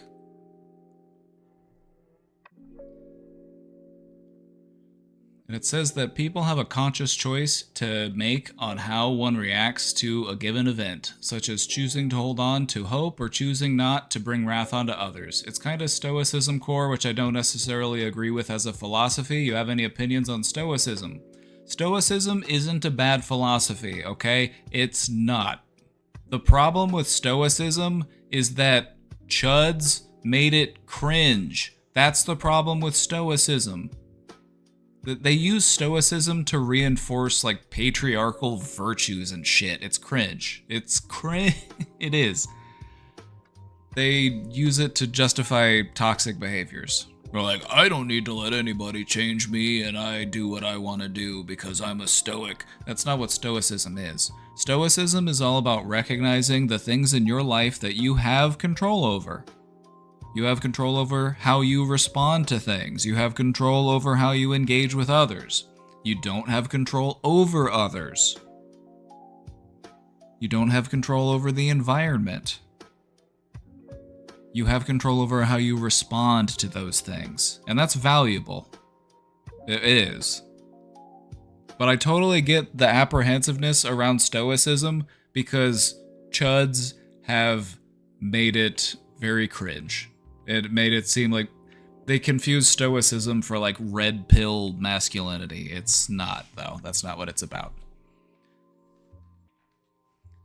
It's just about recognizing what you have power over and what you have control over in your life, and that is you. And so it helps you to free yourself from the things that you don't have control over, because those things are just going to stress you out. It's like, well, I can't change that it's raining, but I could try to enjoy it. I can find a nice cozy spot and read a book instead of going on a walk. I'll adapt. That's what it's all about.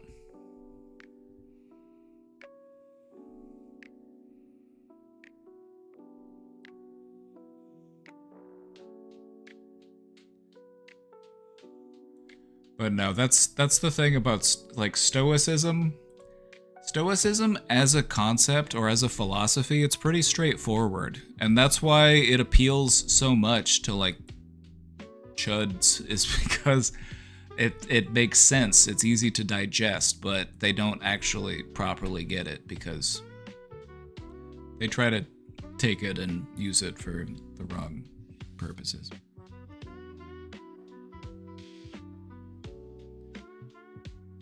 I think stoicism without that moderation just turns into idealism, you know what I mean?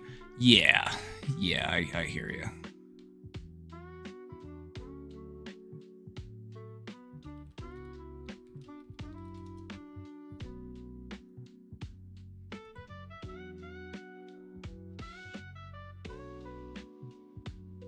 So, one of my favorite Stoic philosophers was Epictetus. With a name like that. Good old Epictetus.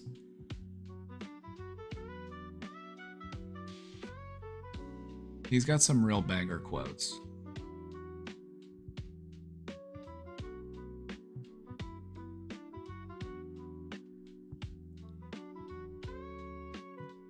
It's not what happens to you, but how you react to it that matters.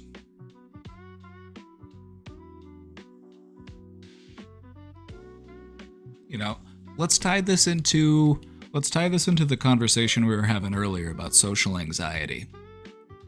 Let's say that you go out in public and you're at the park, you know, you're just having a nice walk and you're trying to be friendly and you're trying to be nice, and you see somebody and they're walking along and you say, "Hey, I love your boots." And they say, "Don't look at me. Go away." You have no control over that happening to you, but you have control over and how you react to it. Now, how do you react to it? Oh my God, I can never give anybody a compliment. They hate me. Everybody just hates me. Nobody wants me to talk to them. Or maybe that person was just an asshole. And so your power is in the reaction. Because you can do everything right in life, and other people will hate you for it. For their own personal reasons. Maybe they're just jealous of you. Maybe they think they're so cool. They think they're so much better than everybody else. When you don't. You don't. You're just trying to be a good person, but they just, they're always trying to show me up. There are going to be people out there who see your success and resent you for it. So don't waste time in your life trying to please everyone, because it's never going to happen. There are going to be people out there who don't like you because you're happy. There are going to be people out there who don't like you because you're capable of enjoying your life, and they aren't. So don't let them tell you what to do, because they don't want the best for you. Any person capable of angering you becomes your master.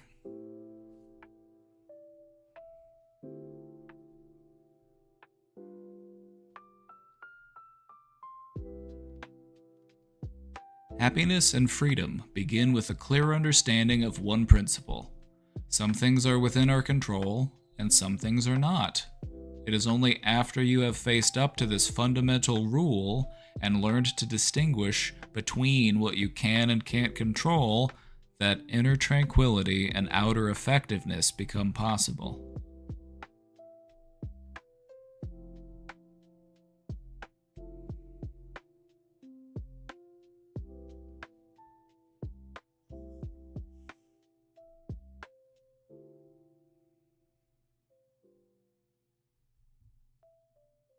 It is impossible for a man to learn what he thinks he already knows.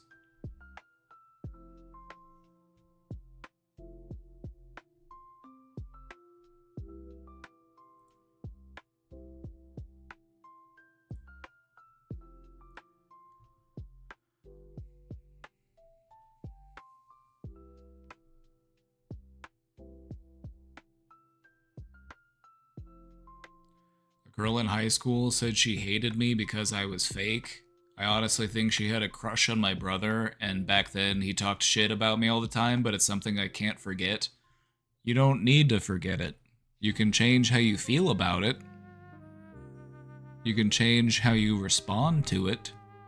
You don't need to respond to that by feeling like a fake. Like, damn, that girl in high school that didn't actually know me, she had me pegged. She read me like a book. But here's the thing, everybody worries that they're fake. Everybody. Everybody.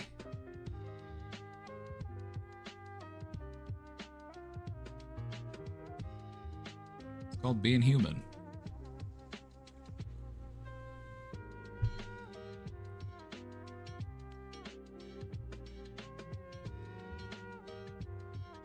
I'm honestly indifferent at this point. Well, then show compassion to yourself for the times in which you were not indifferent to it.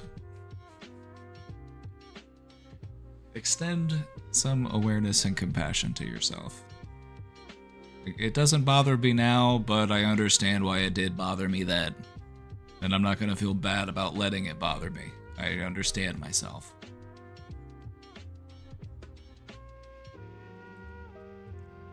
He who is not happy with little will never be happy with much. Epictetus had some bangers. That's why he's the GOAT. Also, his name was Epictetus. It's awesome.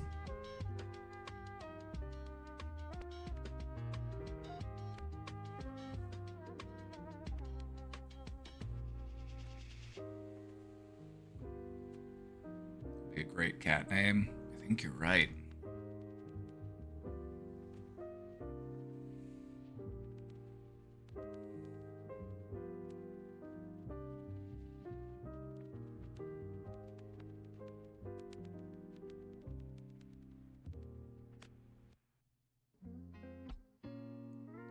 He was born into slavery and apparently had like almost zero wealth. Even more, just when I thought I couldn't love him any more than I did. Found out he's even more based than I knew.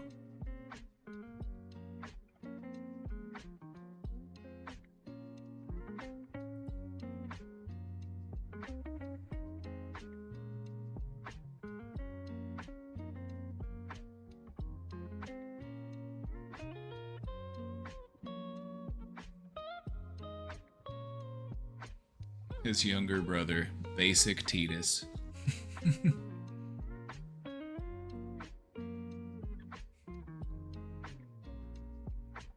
Be careful of whom you associate with. It is human to imitate the habits of those with whom we interact. We inadvertently adopt their interests, their opinions, their values, and their habit of interpreting events. I feel like he really spilled on that one. This one's real.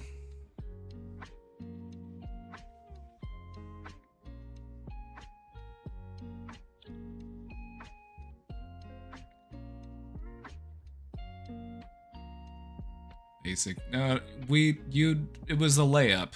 You know, you hit the ball in the perfect position, and then I was able to spike it across the net. It was a team effort. Couldn't have done it without you.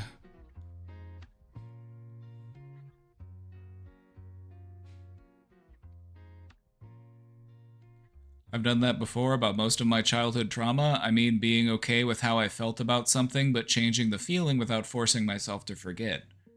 Precisely.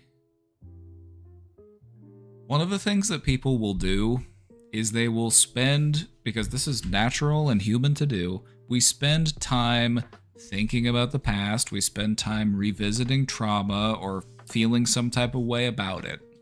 You know, it has a way of influencing our life.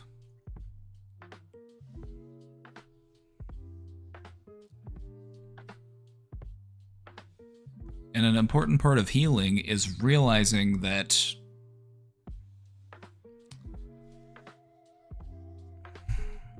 you can't change the things that have happened to you. You can only change how you feel about those things.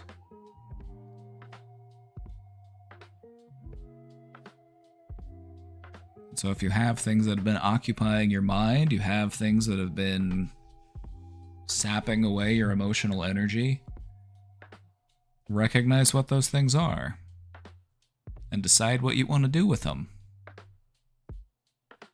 Like, so, here, I have this memory floating around from this time some girl was mean to me when we were 14. What do I want to do about it? Well, now I don't care because I'm an adult.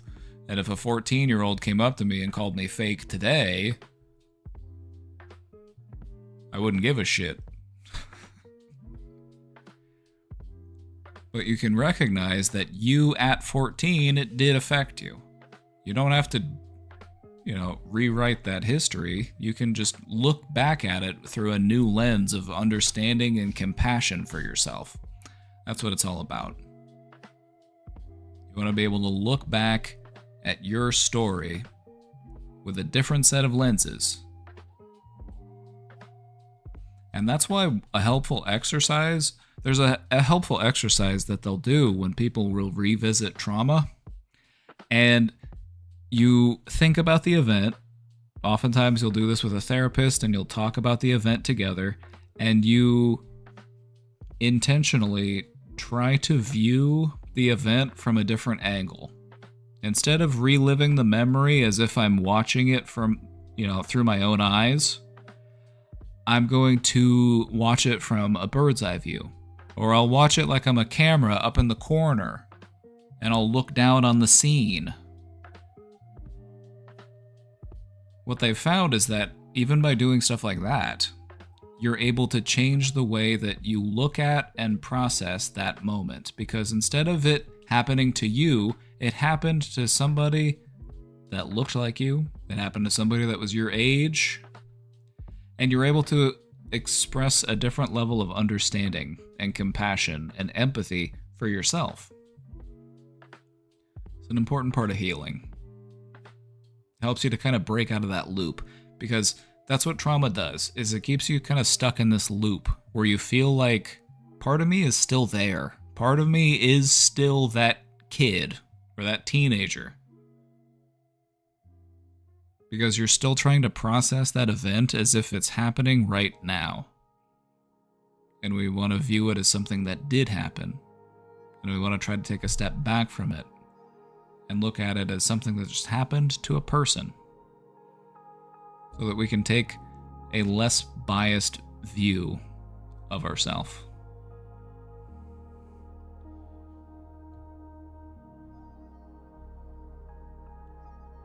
Wealth consists not in having great possessions, but in having few wants. Ace. What can I say?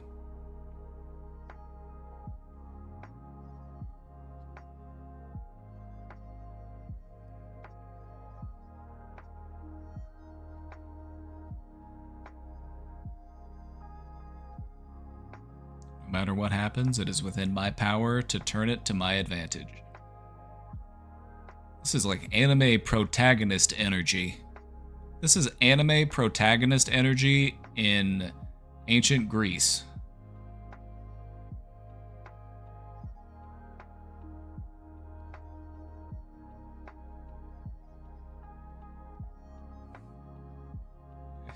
I'm not locked in here with you. You're locked in here with me.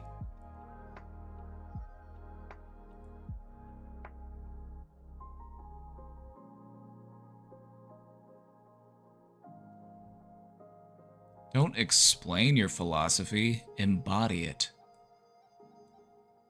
He said don't talk the talk, walk the walk. He said that.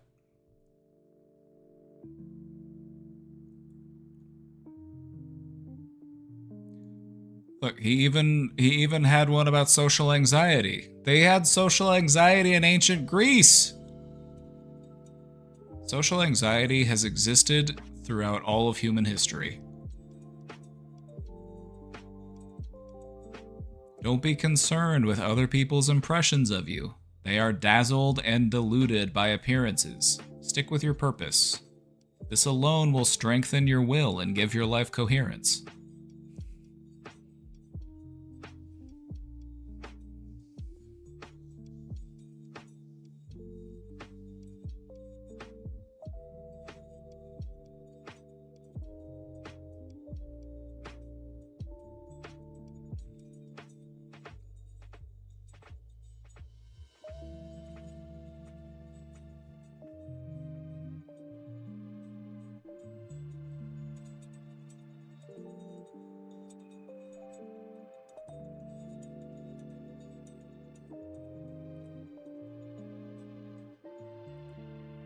Flow, yes. Based department?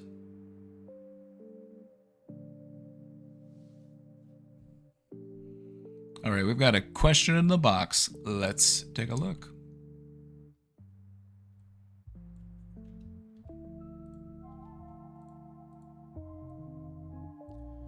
How do you overcome shame so that you're able to take accountability?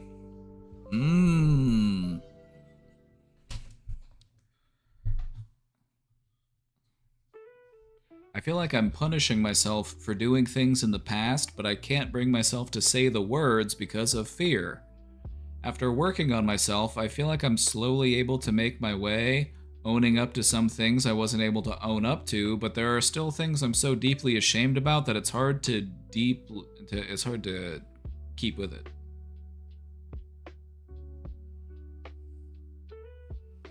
Do shame and accountability go together? Oh, of course they do. Shame is a big part of why people have a hard time assuming accountability, because assuming accountability makes you feel bad, at least in the beginning. What you'll find is that with practice, taking proper ownership, assuming proper accountability, it doesn't hurt. It feels like growth. You know, if you genuinely did something, you messed up, you said something and you were hurtful, not because you intended it, but it still happened anyway, you own it. It's important to recognize, to understand that this is not a reflection of who I really am. This does not fall in line with my values and my virtues.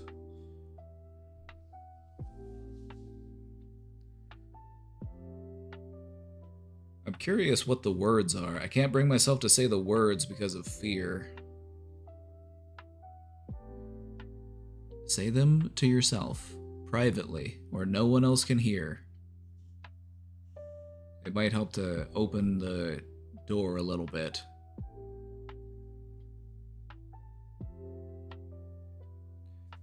Alright, so here's the thing. You've been working on yourself, right? You've been working on yourself. You've been owning up to stuff. That's good.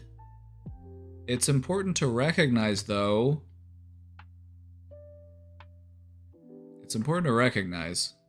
that you're just trying your best. Even in all those moments that you're ashamed of, you were still just trying your best with the information that you had available to you. You know, we all make mistakes. We all have things that we regret. Do we need to work through every single one? Is that really necessary? What do we think? I think this is one of the areas where it's important to recognize balance, especially when it comes to working on ourselves, because oftentimes we go into it with that intention of, you know, I want to work on myself, I want to own up to the stuff that I'm upset about, but we don't want it to turn into just this, we don't want it to just be a different form of self-destruction. And so if there are really things that you are holding on to that you have regret about, what do you want to do about those things?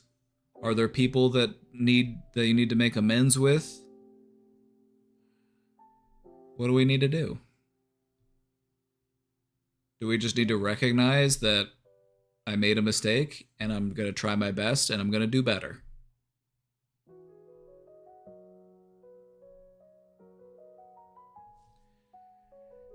And I say this because it's important. It's important to recognize. This is something, you know, therapy is helpful. Working on yourself is a good thing. But it's important to recognize when we've reached a good point of understanding. I don't think that a person has to go through every single thing that they've ever done wrong and process it and come to terms with it. And, I don't think that's necessary. I think it's important that you recognize that you're just trying your best, that you're learning, and that you're growing. And if there are things that you really regret, you own those things. But what can you do about them? What can you do? Do you owe someone an apology? Do you need to make a commitment to do better? What do you want to do about those things that you've done?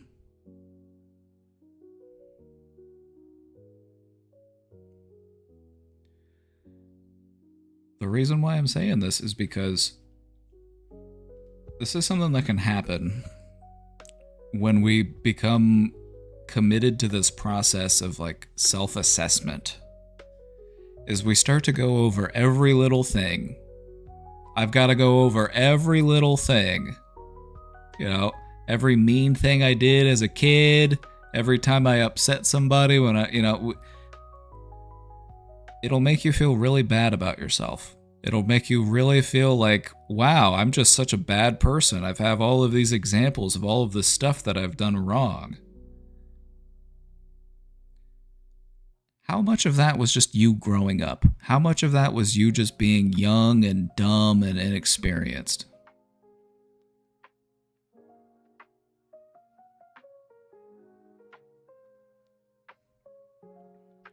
I just don't think that it's necessary to hash over every single little thing that we've ever done wrong. Because you might end up doing more harm than good. You know, we don't want to view ourselves in such a self-critical way. It's important to own things. I'm not going to say that it's not. And I'm not going to say that we don't need to have proper accountability, especially for the things that we feel a sense of shame about. But I don't think shame is something that we're meant to carry forever. Shame is a motivator to change. Have you made the changes that shame is indicating that you need to make?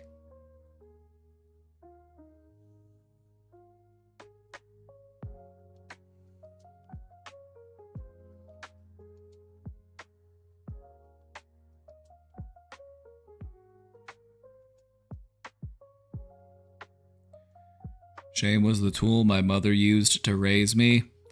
Oh, good old shame. Shame is lazy parenting, if you ask me. Just low effort. It really is.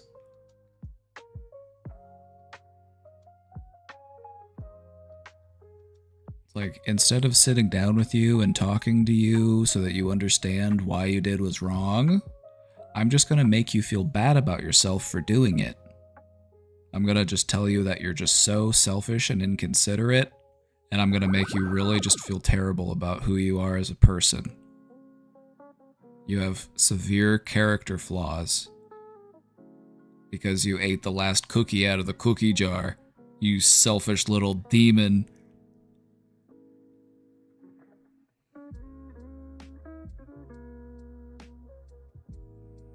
When it comes to looking back on your life and taking accountability for things, it's important to recognize that there were times when you were young and inexperienced, you were growing, you were learning, and maybe you made a mistake.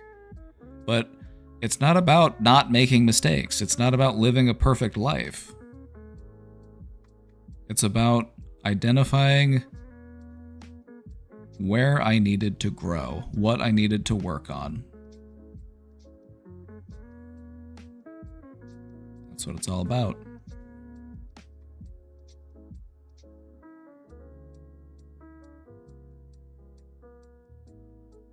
How my friends parent their kids is so vastly different than how I was raised. I'm proud of the parents they've become.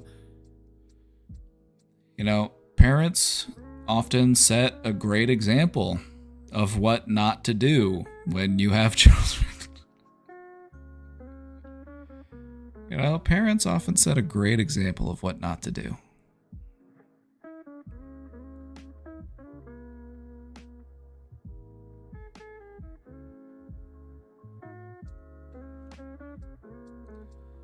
It's also an indicator on how your parents were raised. If shame is the tool that your parents utilize, you know, think about what they were put through.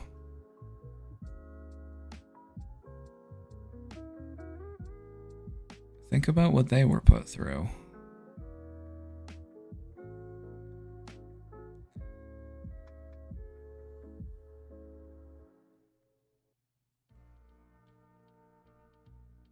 when we have empathy and understanding for our parents,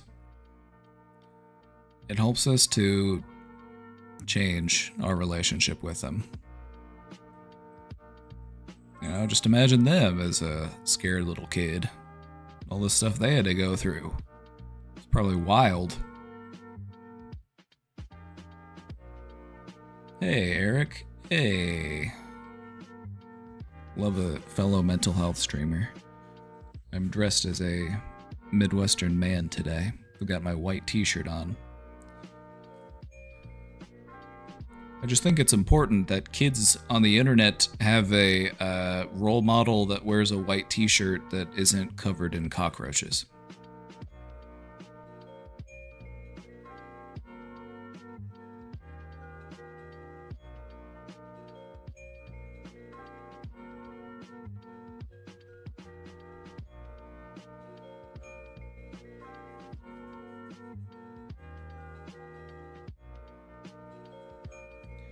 You know what this reminds me of? We've kind of been talking about, like, doing a self-assessment and, like, looking back and understanding things about yourself.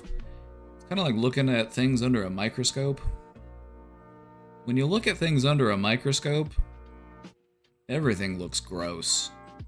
When you look at stuff close enough, everything looks gross. But sometimes you just need to step back and take a look at the bigger picture. You don't want to miss the forest for the trees. In the grand scheme of things, you're not that bad. You're just a human who's trying their best to learn and grow and to navigate a life that can be scary and confusing. That's it. You're not that bad.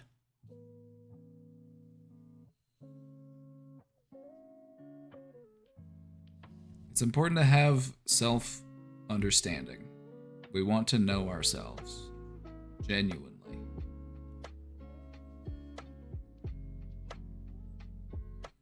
But we also don't deserve to be punished forever for the mistakes that we've made.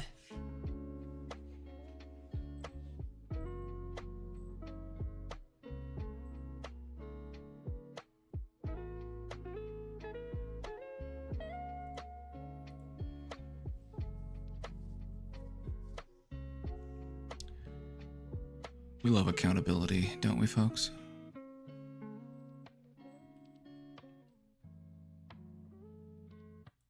It's the word of the day. Don't punish yourself for not knowing what only time could teach. It's true. It's true. That's one of the big things people get hung up on, is they look back and they say, I should have known better. Well, you didn't. So how could you have? Maybe that thing that happened was the lesson so that you could learn the thing that you needed to learn. It's like looking back and being like, damn, I can't believe I didn't know that 2 + 2 = 4. How could I be so stupid? It's like, well, you know it now, don't you? Yeah, but I still feel really stupid because there was a time in my life where I didn't know that. Like, okay.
Healthy accountability is not based in shame.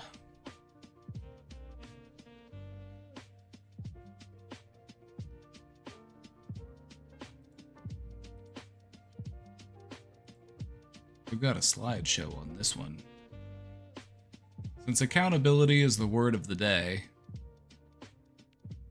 we're going to take a look.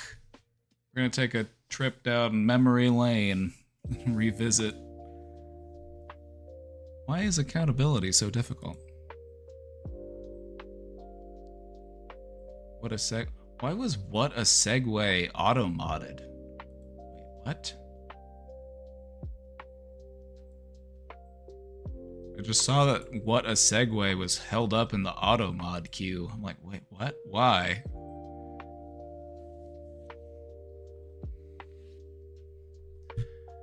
I feel like you can't have regret over things you couldn't possibly have known in the past about, but it seems like some people do regret in that scenario. It's true. It's true, they do. They're like, well, maybe if I had shown up earlier, maybe if I hadn't done this thing, maybe if I had done this thing instead, maybe.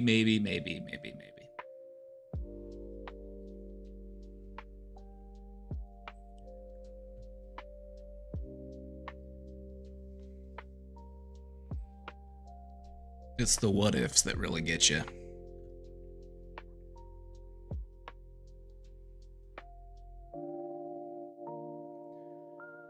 It's important to recognize that we're all flawed in our own ways, and that all we can do is try our best.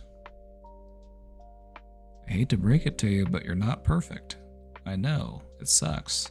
Especially when there's a part of you that's so afraid of not being perfect. It's terrifying.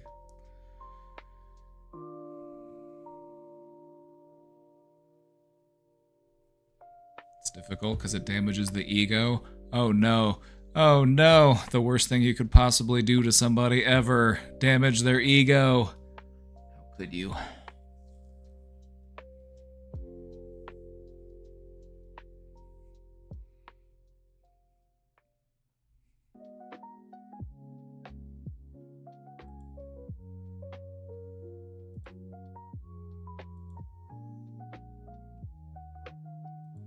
Hold on. I need to...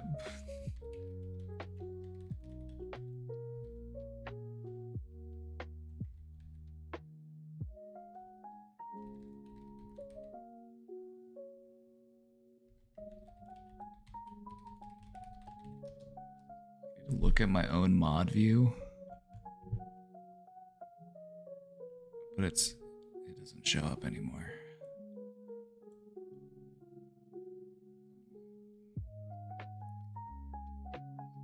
I was hoping it would still be there. I was like, why did it? Why is accountability so difficult? You ready to speed run this presentation? Well, I want to make sure we're caught up on the questions. If you have any questions, feel free to drop them in. Feel free to drop them in. We're gonna speed run.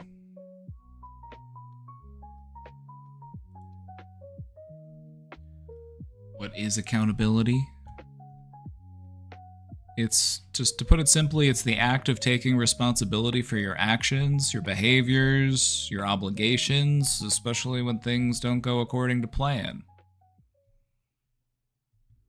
It's about being answerable for the consequences of your decisions, and showing a willingness to own your part in a situation.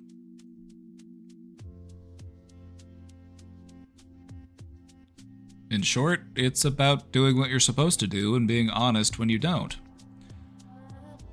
Now, in my experience, people have three main challenges when it comes to accountability. And because we like things to be neat and tidy, we've made them all start with the letter A. Assignment, avoidance, and assumption. So let's explore these real quick. Which one's your favorite? Alright, so assignment of accountability. I'll start the slideshow here, and we'll kind of cruise through. When something goes wrong, would you say that oftentimes your first instinct might be, whose fault is this? Who did this? Who is to blame here? Who left this out on the counter? Who spilled this? Who did this? It's one of the first things to pop up in our mind. And that's because blame feels like control. It gives you a target, and it provides a sense of clarity, even if the situation is complicated.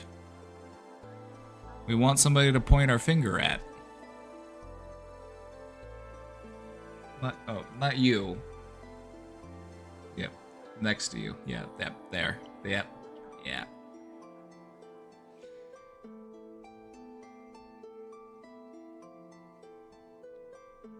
Accountability, we know it's very rarely about one person. Sometimes it's shared. Sometimes it's more complicated. It's a little bit blurrier than that. We've all had those moments when we jumped to conclusions, or blamed the wrong person, or took the heat for something that wasn't ours to carry. And so this is something that people will do when it comes to accountability. In a desire to find who's responsible, we don't often stop to think about the actual narrative. We don't look at the bigger picture.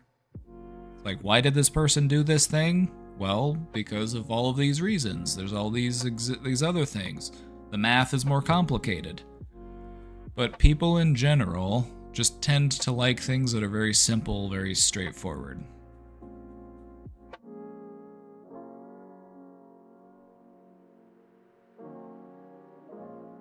I'm going to skip through this part. I'm cruising. I wanted to get to this part. Here we go. Avoidance of accountability. Facing your own mistakes can be incredibly uncomfortable. Accountability often requires us to feel a sense of guilt, or embarrassment, or shame, and none of those are fun, are they? Which one's your favorite? Pick one. So, what do? We avoid. We justify. I was wrecked to do what I did. Yeah, I was mean to you, but you needed me to be mean to you. Okay, I yelled at you and I called you names, but you made me mad, so... It's actually your fault. We justify, we minimize. It wasn't that bad, you're overreacting. We distract, deflect. Like, why are you even bothered by this? Don't you realize that there's bigger things going on? The world is bigger than just you. Sometimes we even go so far as to gaslight people. Or gaslight ourselves. I was right to do that. I didn't do anything wrong. I was having a bad day, but they should know that because I work hard and I'm stressed. They should have more understanding for me. They shouldn't feel bad because I yelled at them. They should feel bad for not showing me enough empathy because I work so hard and I'm so stressed.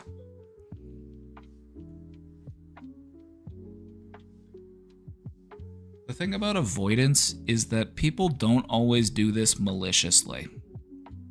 A person who is avoidant isn't necessarily a bad person. They're not evil. Oftentimes they do it because they're trying to protect themselves. They avoid the accountability because they feel fragile.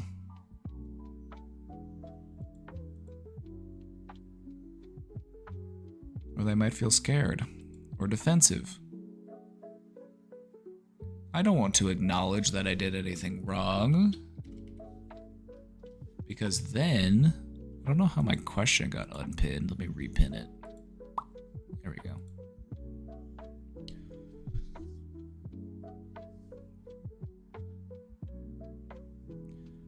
What ends up happening, though, is if we are avoidant, it blocks growth. It stalls repair. It keeps us stuck in cycles that we might not even realizing we're repeating.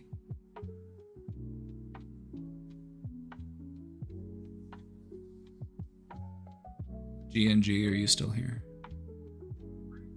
It's a foreign concept to my brother and mother and aunts and etc.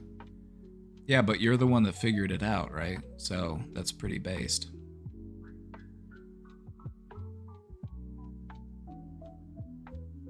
So this one goes out to anybody who's had to deal with somebody who avoids accountability. Who do we usually notice this with? I would say it's not entirely uncommon to have a parent that avoids accountability. It might not even be all that severe. It might not even be like anything malicious, but it's still something that people do. It's still something that you've probably witnessed in your life. If you can't take constructive criticism, you limit your growth as a person. This is true. But we also need to be mindful of who that criticism is coming from. Like if I'm going to take criticism from somebody who is completely unwilling to take criticism themselves, I'm going to be suspicious. Like,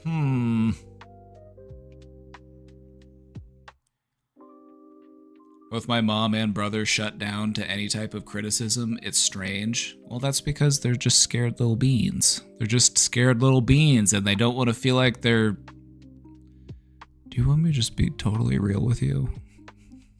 They're just insecure. They're just poor little babies. They don't want to get caught with poop in their diapers.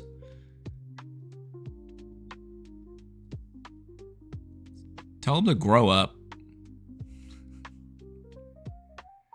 Tell them to grow up.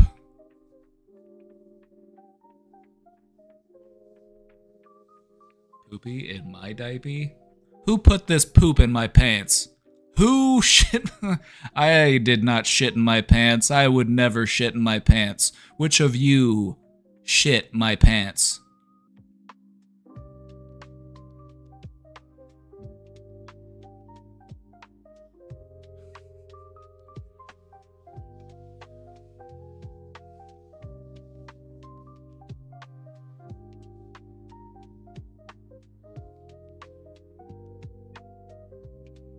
It also depends on their delivery of said criticism/accountability. This is true. How it is delivered matters. Sometimes. Some people will just refuse accountability anytime they even catch a whiff of it. They can smell it coming from a mile away.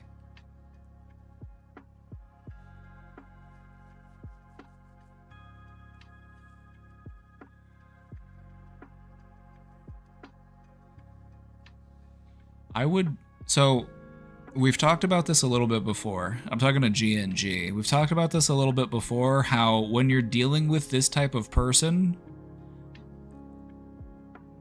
what we need to remember is the reason why they avoid accountability is because they don't want to take ego damage. They don't want to take ego damage. They've got a fragile little ego and they don't want to bruise it. They put up a lot of effort. They put up a lot of effort to make sure that that ego stays nice and safe. And it'd be a shame if somebody bruised it.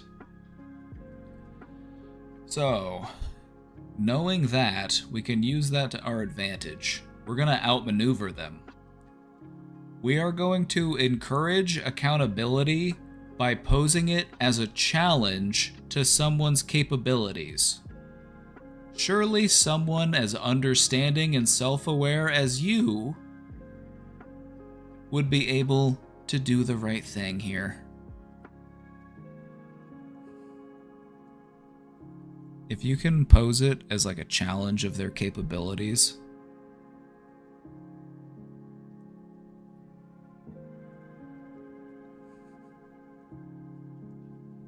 it's tricky, but it's doable.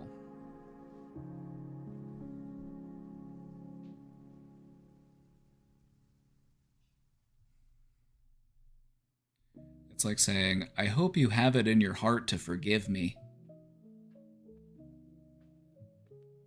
I hope you have it in your heart to forgive me.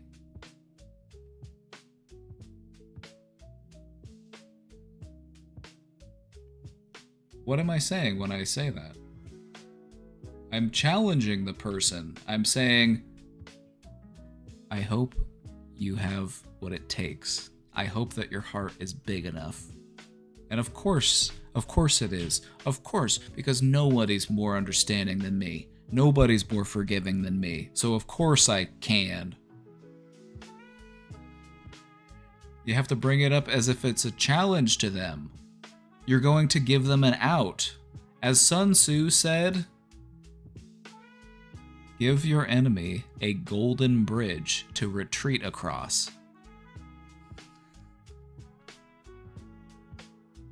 And so I found that that's one of the ways that you can encourage someone to take accountability, by bringing it up in a way in which, by assuming accountability, they're able to protect their ego. Because at the end of the day, that's what it's all about. They're trying to protect that ego, that squishy little fragile ego.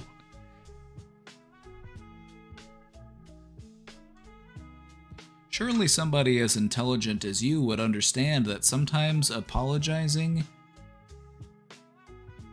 is a good thing. It's important to recognize that we all have ways to grow, isn't it? You recognize you're not perfect, because nobody's perfect.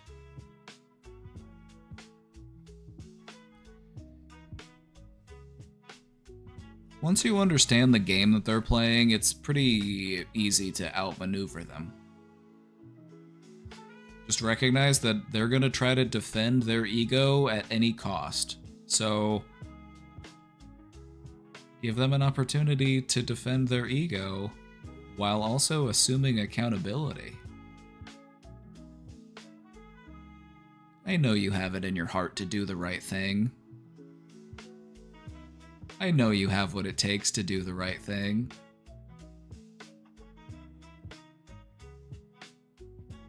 It's the way some people talk to Trump. Yeah, because that's how it works. That's the technique. You want to make it seem like it's their idea. You want to make it feel like taking accountability was their choice, not that they're being forced to do it. You're giving them a golden bridge to retreat across. You know, maybe there was a misunderstanding, and there's no harm in apologizing for a misunderstanding, but I'm sure you already know that.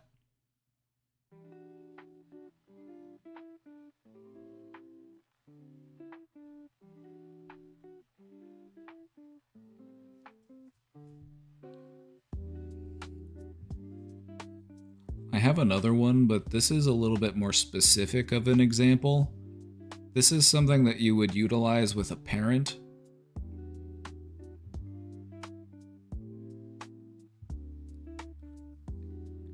You say, one of the things that you taught me growing up was blank. Whatever it is you're trying to get them to do, talk to them as if it's something that they taught you how to do. Talk to them as if it's something that you learned from them when you were young. Like, you know, Mom, you always, like, one of the things I learned from you growing up was it's important to recognize and take responsibility. Even if it's just for getting upset, you know?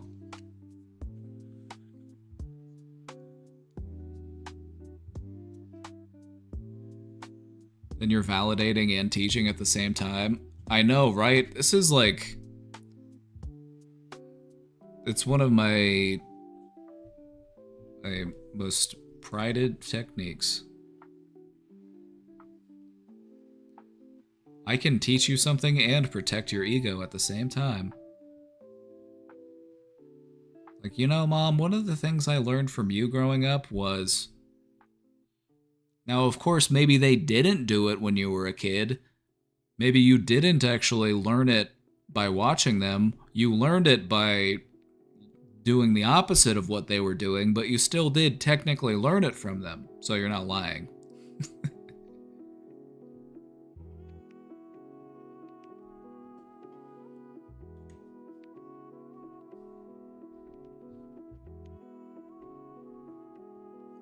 Just be careful of toxic empathy.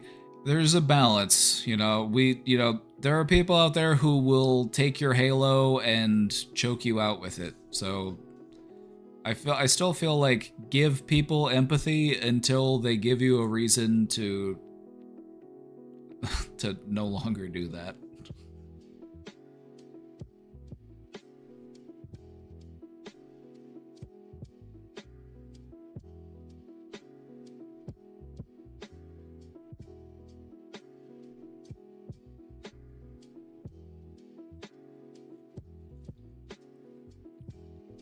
Thankfully, people will normally let you know pretty quick whether or not they have good intentions for you.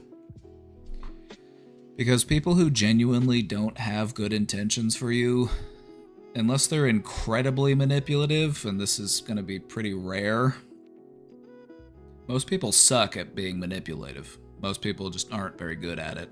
So most of the time you'll get to know pretty early on whether or not this person actually has your best interests at heart. They just can't help themselves. They can't help themselves. They run away with it. So, how do we help with avoidance issues? Let's pivot real quick. What do we do about this? If you're dealing with somebody who just avoids accountability all the time, we're trying to lead with compassion rather than confrontation. If we're just going to try to make them feel a sense of shame, then they're just going to avoid even harder. You're trying to talk to them in such a way where they don't, I don't know, it's such a balance. And if I'm going to be completely honest, it can feel annoying at times because you're basically having to baby an adult. It's just like, get your shit together. Like, that's what I really want to say. Like, what the fuck are you doing? How old are you? And you're acting like you're a teenager. Like, grow the fuck up. Like, that's what I want to say. But that doesn't work, unfortunately. I wish it did. So you kind of have to just be more compassionate when it comes to helping this person because they're very defensive. They're very defensive. They're very avoidant. They don't want to feel like their ego is hurting or that they're doing the wrong thing. You want to highlight the strength it takes to admit mistakes. You know, Mom, one of the things that you always taught me growing up was that it takes a strong person to admit their mistakes. I understand, admitting fault is scary. Assuming accountability, it hurts. It's harmful to the ego. Makes us feel insecure about who we are as a person. But you're a grown-ass person, so get your shit together. Don't say that last part, though. Don't, no matter how much you want to. Maybe leave that part. Maybe leave that part on the cutting room floor.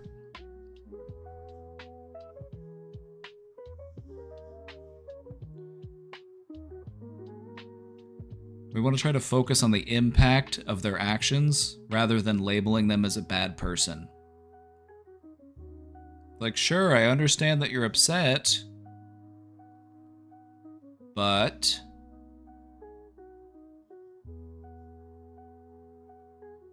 if we're not going to talk about it, then nothing's going to change.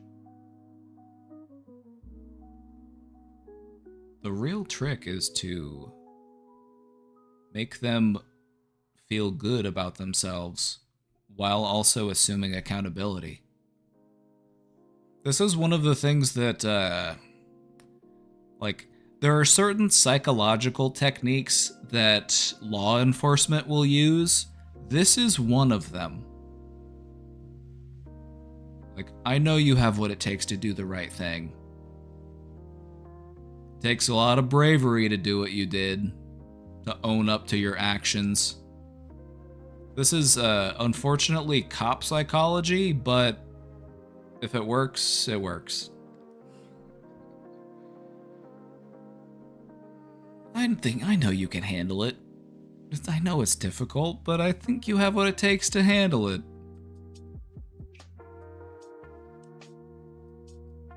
So yeah, you're kind of helping to support them through this process of repair rather than demanding an instant resolution. Again, frustrating people to deal with. I totally get that. I think we can all agree that people who actively avoid any accountability are some of the most annoying people. Would you agree? Am I alone in this? I don't think so.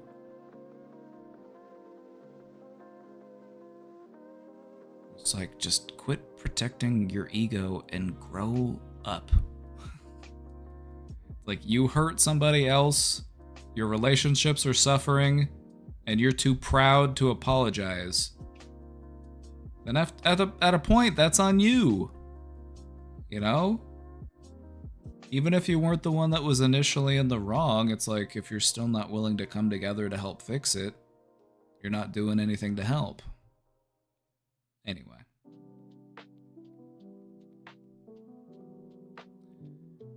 On the other end of this, which we'll have some people in here who can identify with this one goes out to all my, my over-apologizers. On the other end of this spectrum is over-owning things that aren't yours.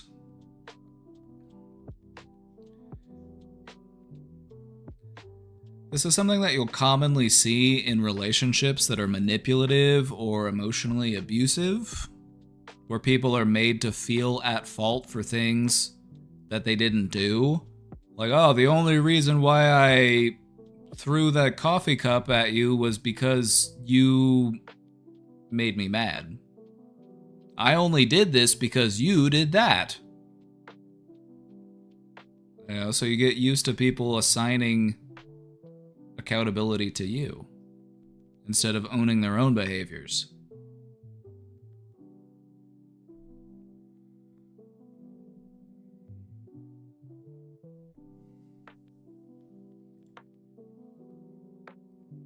I can't believe they pooped my pants. I can't believe you made me poop my pants. I can't believe you made me poop my pants. You know that I can't stomach spicy food, and yet you made dinner, and even though I ate all of the food that was on my plate, you made me poop my pants. That's your fault.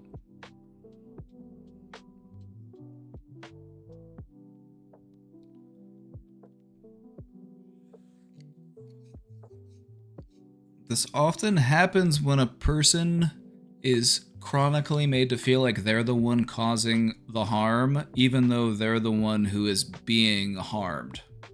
You get taught to internalize the blame. You get taught to internalize the blame. If you play the role of a peacekeeper, you feel at fault if there is no longer peace, because you feel like it's your responsibility to keep the peace, and if there's not peace, that's also your fault, even though you're not the one fighting.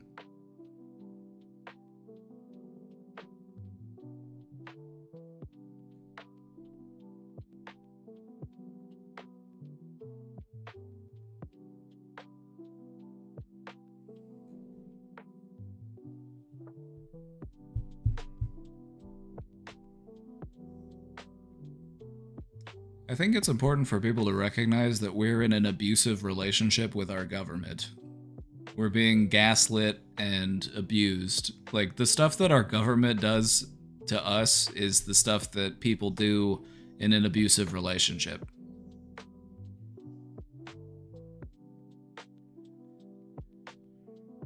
So what ends up happening is many people start to believe that it's safer to just take responsibility for everything, to avoid conflict, preserve the peace, or keep someone else happy.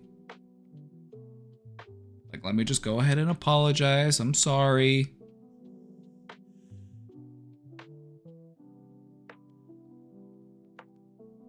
So you end up owning stuff that isn't yours.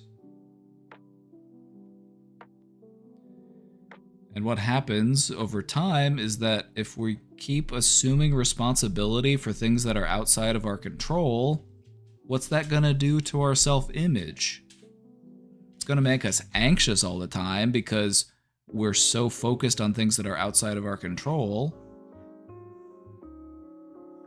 It's like you're walking on eggshells. You know, are they gonna yell at me? Are they gonna make me feel like I did something wrong? So it affects your self-worth, it creates anxiety, and it also can leave you just feeling detached and burnt out. Like, what's the point? And so, in the end, it becomes less about accountability and more about survival. You assume accountability, you own things that aren't yours because it helps you to survive. Especially when you're in like a manipulative or emotionally abusive situation.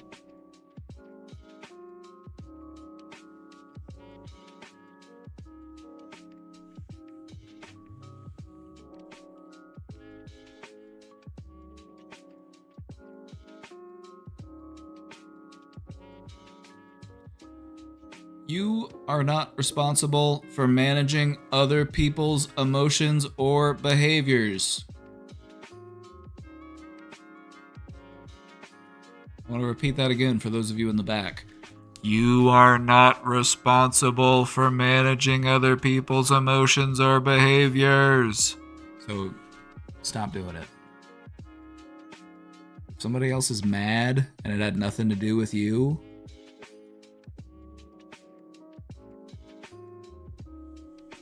it's not your responsibility to manage that emotion for them.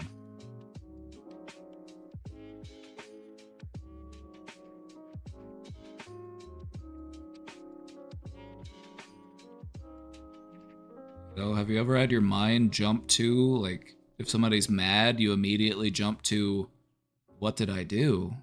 What did I do to upset them? This must have been my fault. You ever done it? You ever done it? You ever done it? Have you? Be honest.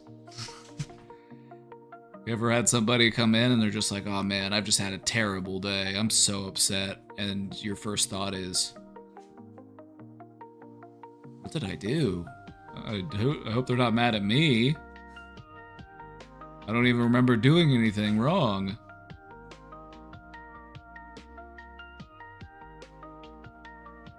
But since our minds are always trying to figure out who's responsible, sometimes it just assumes it must be us. It must be me. I must be the reason why they're upset, even though I haven't seen them at all today.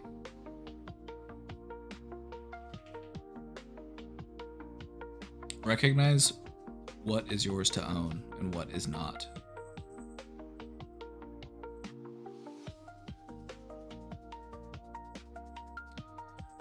Let's do a little self-reflection. I'm kind of jumping ahead a little bit because I didn't want to sit down and do the whole presentation. Self-reflection questions. Hey, Biscus, thanks for 5 months. You ready for some self-reflection? Are you ready? Have you ever rushed to assign blame before fully understanding the situation? I feel like we've all done that, at least once or twice.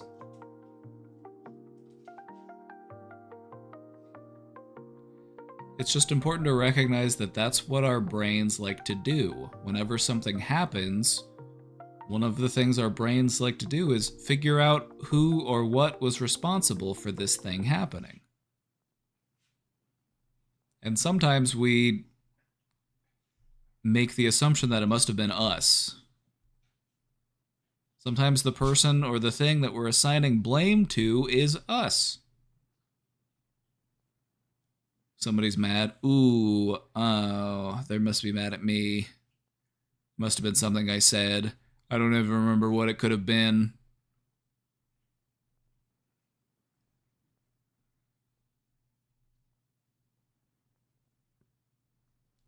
Have you ever been blamed unfairly? We've all been there. It happens.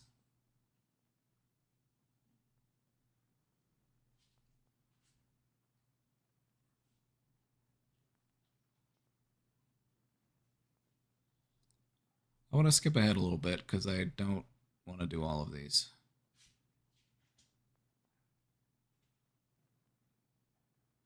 Have you ever felt safer pretending it wasn't your fault even when it kind of was? Yeah, we like to avoid accountability. It happens. You've probably witnessed other people avoiding responsibilities in ways that were harmful. Have you ever taken the fall just to avoid a fight or to keep the peace?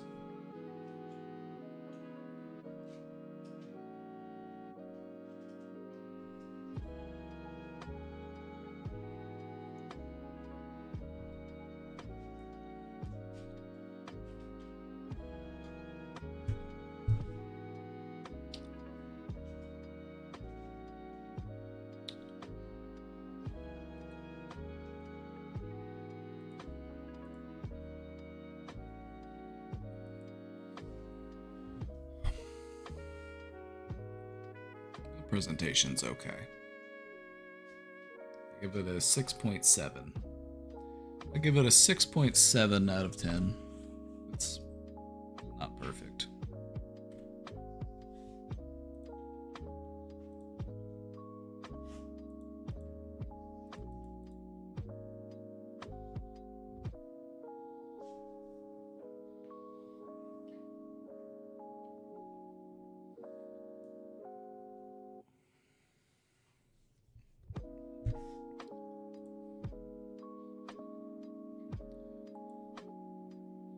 Chat, I want to thank you all for hanging out today.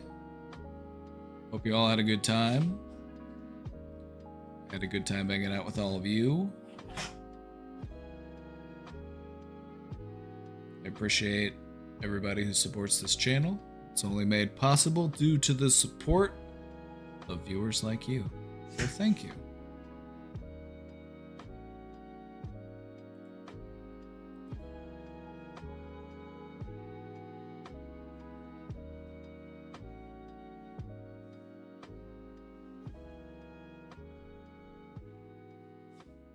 Am I a psychologist? Unfortunately, yes.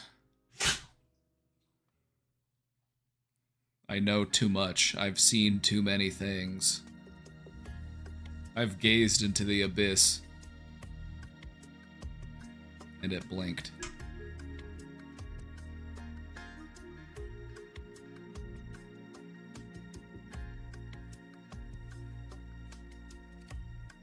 Love to collab sometime. Sounds fun. Check it out. My schedule's been a little off since I've been working on some handyman projects. I've been finishing up. We did a whole remodel on Grandma's bathroom. Remodeled the basement here, finished it out, added in a bathroom. All sorts of stuff, lots of work. But I'm looking forward to getting back to streaming more regularly.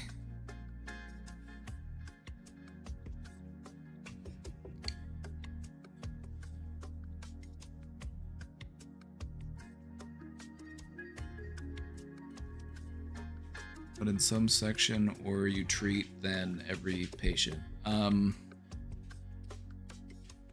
I would say, as far as my skills in psychology, I like to help people work on their anxiety, their depression, their trauma. I like people to feel more empowered. I like people to feel more capable. I like to get people to a place where they feel like they can enjoy life again, even if they feel like they can't. That's what I like to do.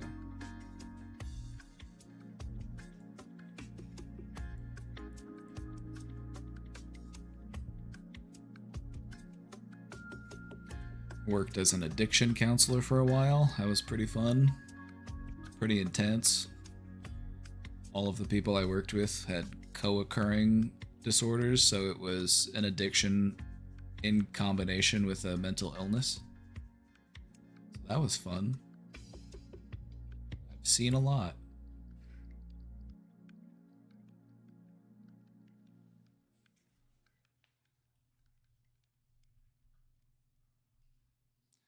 What I've been on lately is the concept of revolutionary optimism. If you recognize that the world that we live in kind of wants you to feel beat down and depressed as a means of having control over you, then by embodying the spirit of optimism, you are, in a way, a revolutionary, you know? You're embracing, you know, you're not letting them break you. At the end, that's what it all comes down to. You're not letting them break you. So not with compulsive behavior addictions before? I've worked with people who have OCD. Yeah, no, I get questions about OCD all the time and compulsions. We were talking about self-harm earlier today. Self-harm is a compulsive behavior. It kind of fits into that category.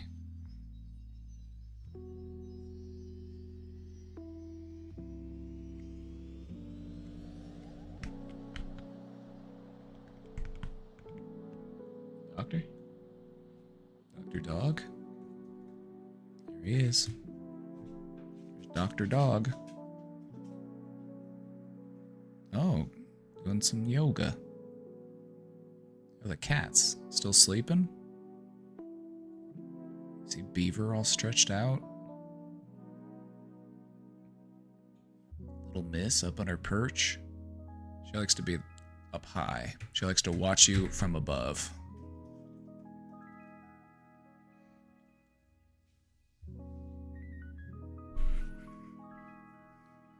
I think it was last stream we talked about OCD a bit, but it might have been the stream before. I don't remember. We talk about it a lot. We do all of it. Is there mostly a general solution to compulsive addictions, or do they each have some different kind of treatment? The general practice tends to be the same. There will be some minor modifications depending on the individual, but the underlying process is still the same. To put it very simply, if you are engaging in some sort of compulsive behavior, what we're trying to do is replace that behavior with a different behavior. We're trying to replace self-destructive behaviors with uplifting behaviors. You know, and that involves exploring the underlying causes, you know, why do you do what you do?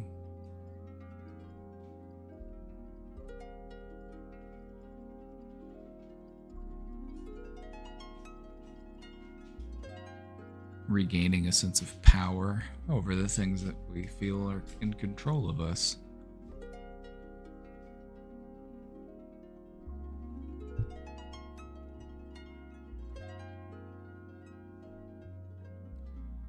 To put it simply, the way that you defeat a compulsion is to practice stopping and thinking. The thing about compulsions is we normally act before we think.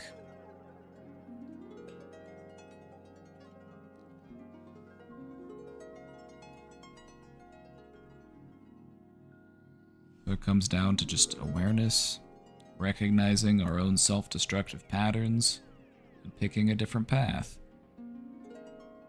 And also having people around us that can help us to stay on that path.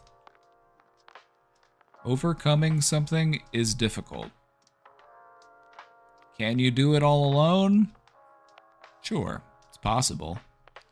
But it's much more difficult than if you have people around you that can support you. They can't make you take a step, but they can help to light the way. At the end of the day, it's going to be you doing the work. But having people there to cheer you on makes it easier.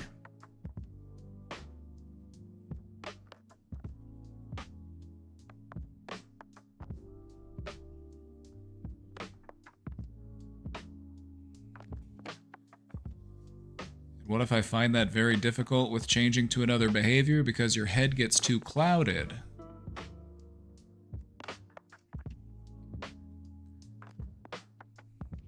Then it might be helpful to practice clearing your mind. And you can do that, and it's very simple. All you have to do is turn your awareness onto your breathing. Just pay attention to your breath as you breathe in and out. Deep, slow breaths. Penny, what are you doing? What are you growling at him? Is he getting too close to your bed? He's just right next to Penny's bed, and she's just making all these awful noises at him. Just gabba, gabba, gabba, gabba. It's like, what is your problem, Penny?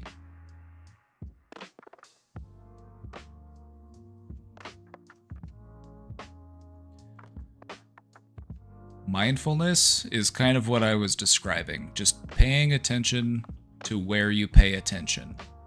Not letting your thoughts carry you away. Recognizing that you are not your thoughts. You are the thinker of thoughts. And you have some say on where your thoughts and where your focus really lies.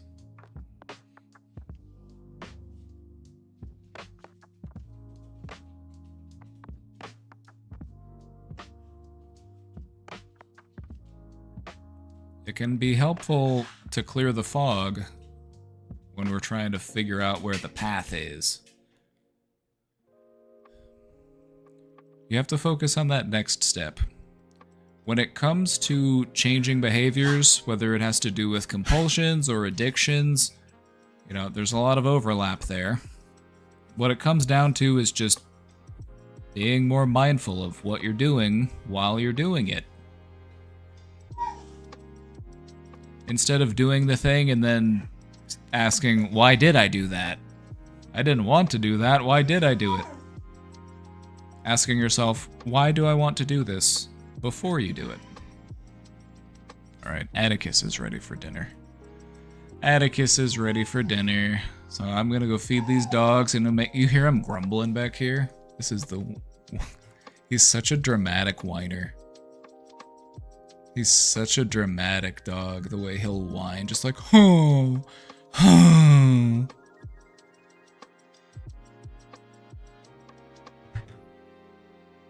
I've tried that many times with breathing. Keep practicing. It's not going to be perfect. You're not going to just immediately get it the very first time. It's something that you got to keep coming back to. Every time you do it, it'll get a little bit more helpful. Every time you do it, you get a little bit better at it. It's interesting to think about that breathing is a skill that you can get better at. We don't normally think about it that way because it's just something that you do every day. You don't view it that way. But in reality, it's something that you can use and harness to help regulate yourself. Whether it be my mind is spinning, whether it be I feel anxious, whether you just want to feel more content and peaceful, a lot of that is done through the breath. Hey Eric, good to see you. I'll check your stream out later. Here, I'll follow you right now before I forget. There we go. Right on. Good to see you.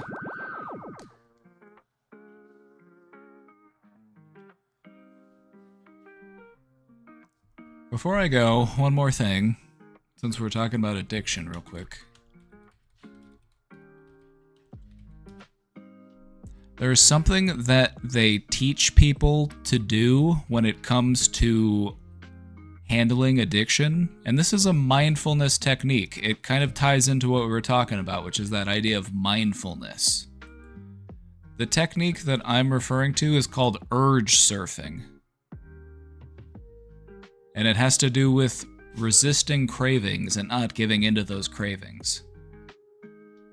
Because what you'll notice is that when you have a craving or you feel that compulsion... Hold on, I'll make my camera smaller so you can see. It kind of works like this. It starts off with that trigger.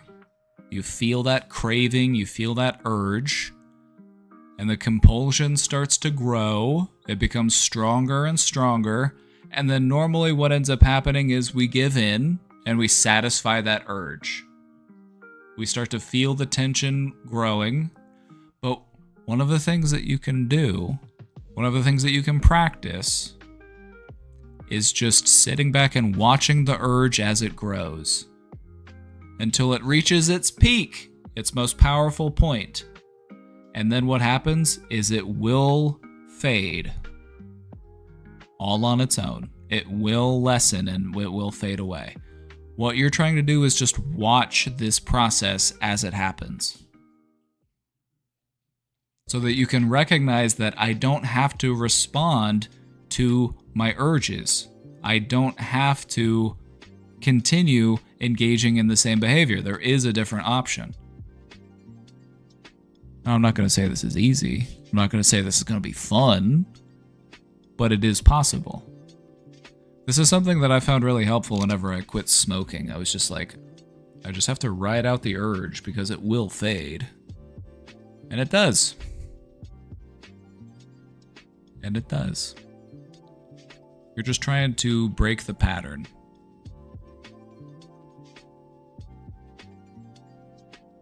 Like looking into a mirror while having that urge. It might also help to just get up and do something different, even if it's just go for a little walk. Or to pet a dog or a cat. You know, redirect yourself.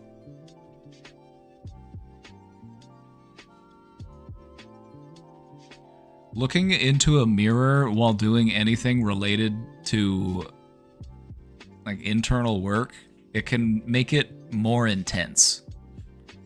Looking at yourself in a mirror has a way of intensifying any of those things that you do when it comes to like mental exercises. So I'm not going to say that it's necessarily a bad thing, but I would say work up to it. If you're going to stare yourself down, work up to it, because it can be pretty intense if you're just getting started.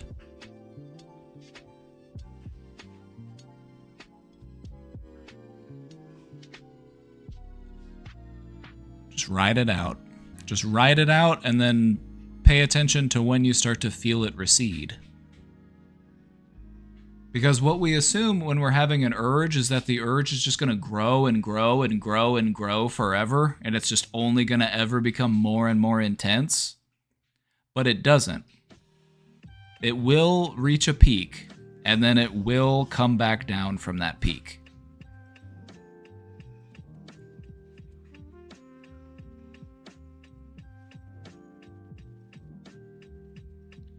Those urges will lose their power and begin to fade when you no longer act upon them.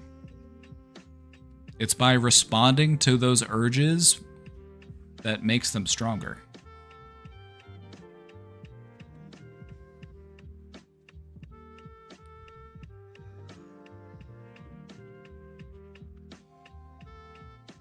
I heard also something with 10-minute delay. Is that actually effective? It kind of ties into this because what you'll notice is that an urge will pass quicker than you might think it would. It doesn't normally take all that long for an urge to pass. It's just that while you're in it, the seconds are crawling by. So it might only be like 10 to 20 minutes before the urge starts to recede, but it's going to be pretty stressful for those, 20 minutes.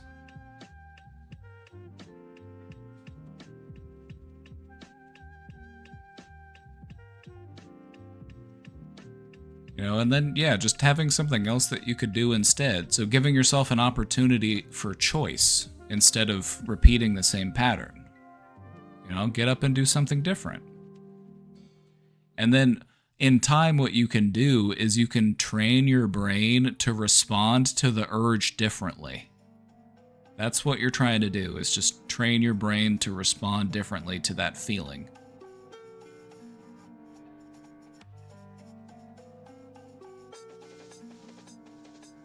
Does it help to time it so that it could? It could. I don't know. Some people like collecting data. Some people might take the data the wrong way, you know, so it depends. Some people might find it helpful. Some people might find it, you know, like, oh my god, I can't believe that took me 30 minutes to do.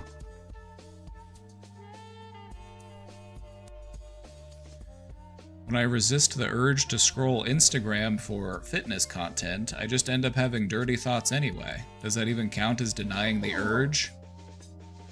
You're working on it. You're working on redirecting yourself. You know, it's like water flowing. Water likes to flow through the same channel. And the more it flows through that channel, the deeper the channel gets. And the easier the water flows through it. And so what you're trying to do is you're trying to redirect the river, but the water is still flowing in the same direction.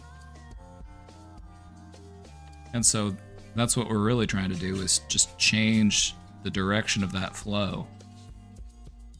What's something else we could do instead to redirect that thinking?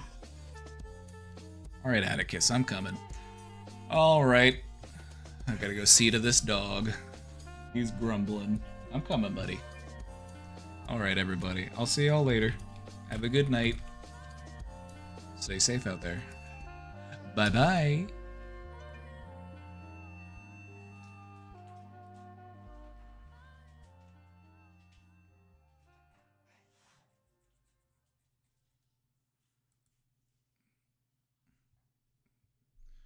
Try to stream again tomorrow. We'll see what comes up. I want to try to stream as much as I can the next few days. Have a great night, everybody. I'll see y'all next time.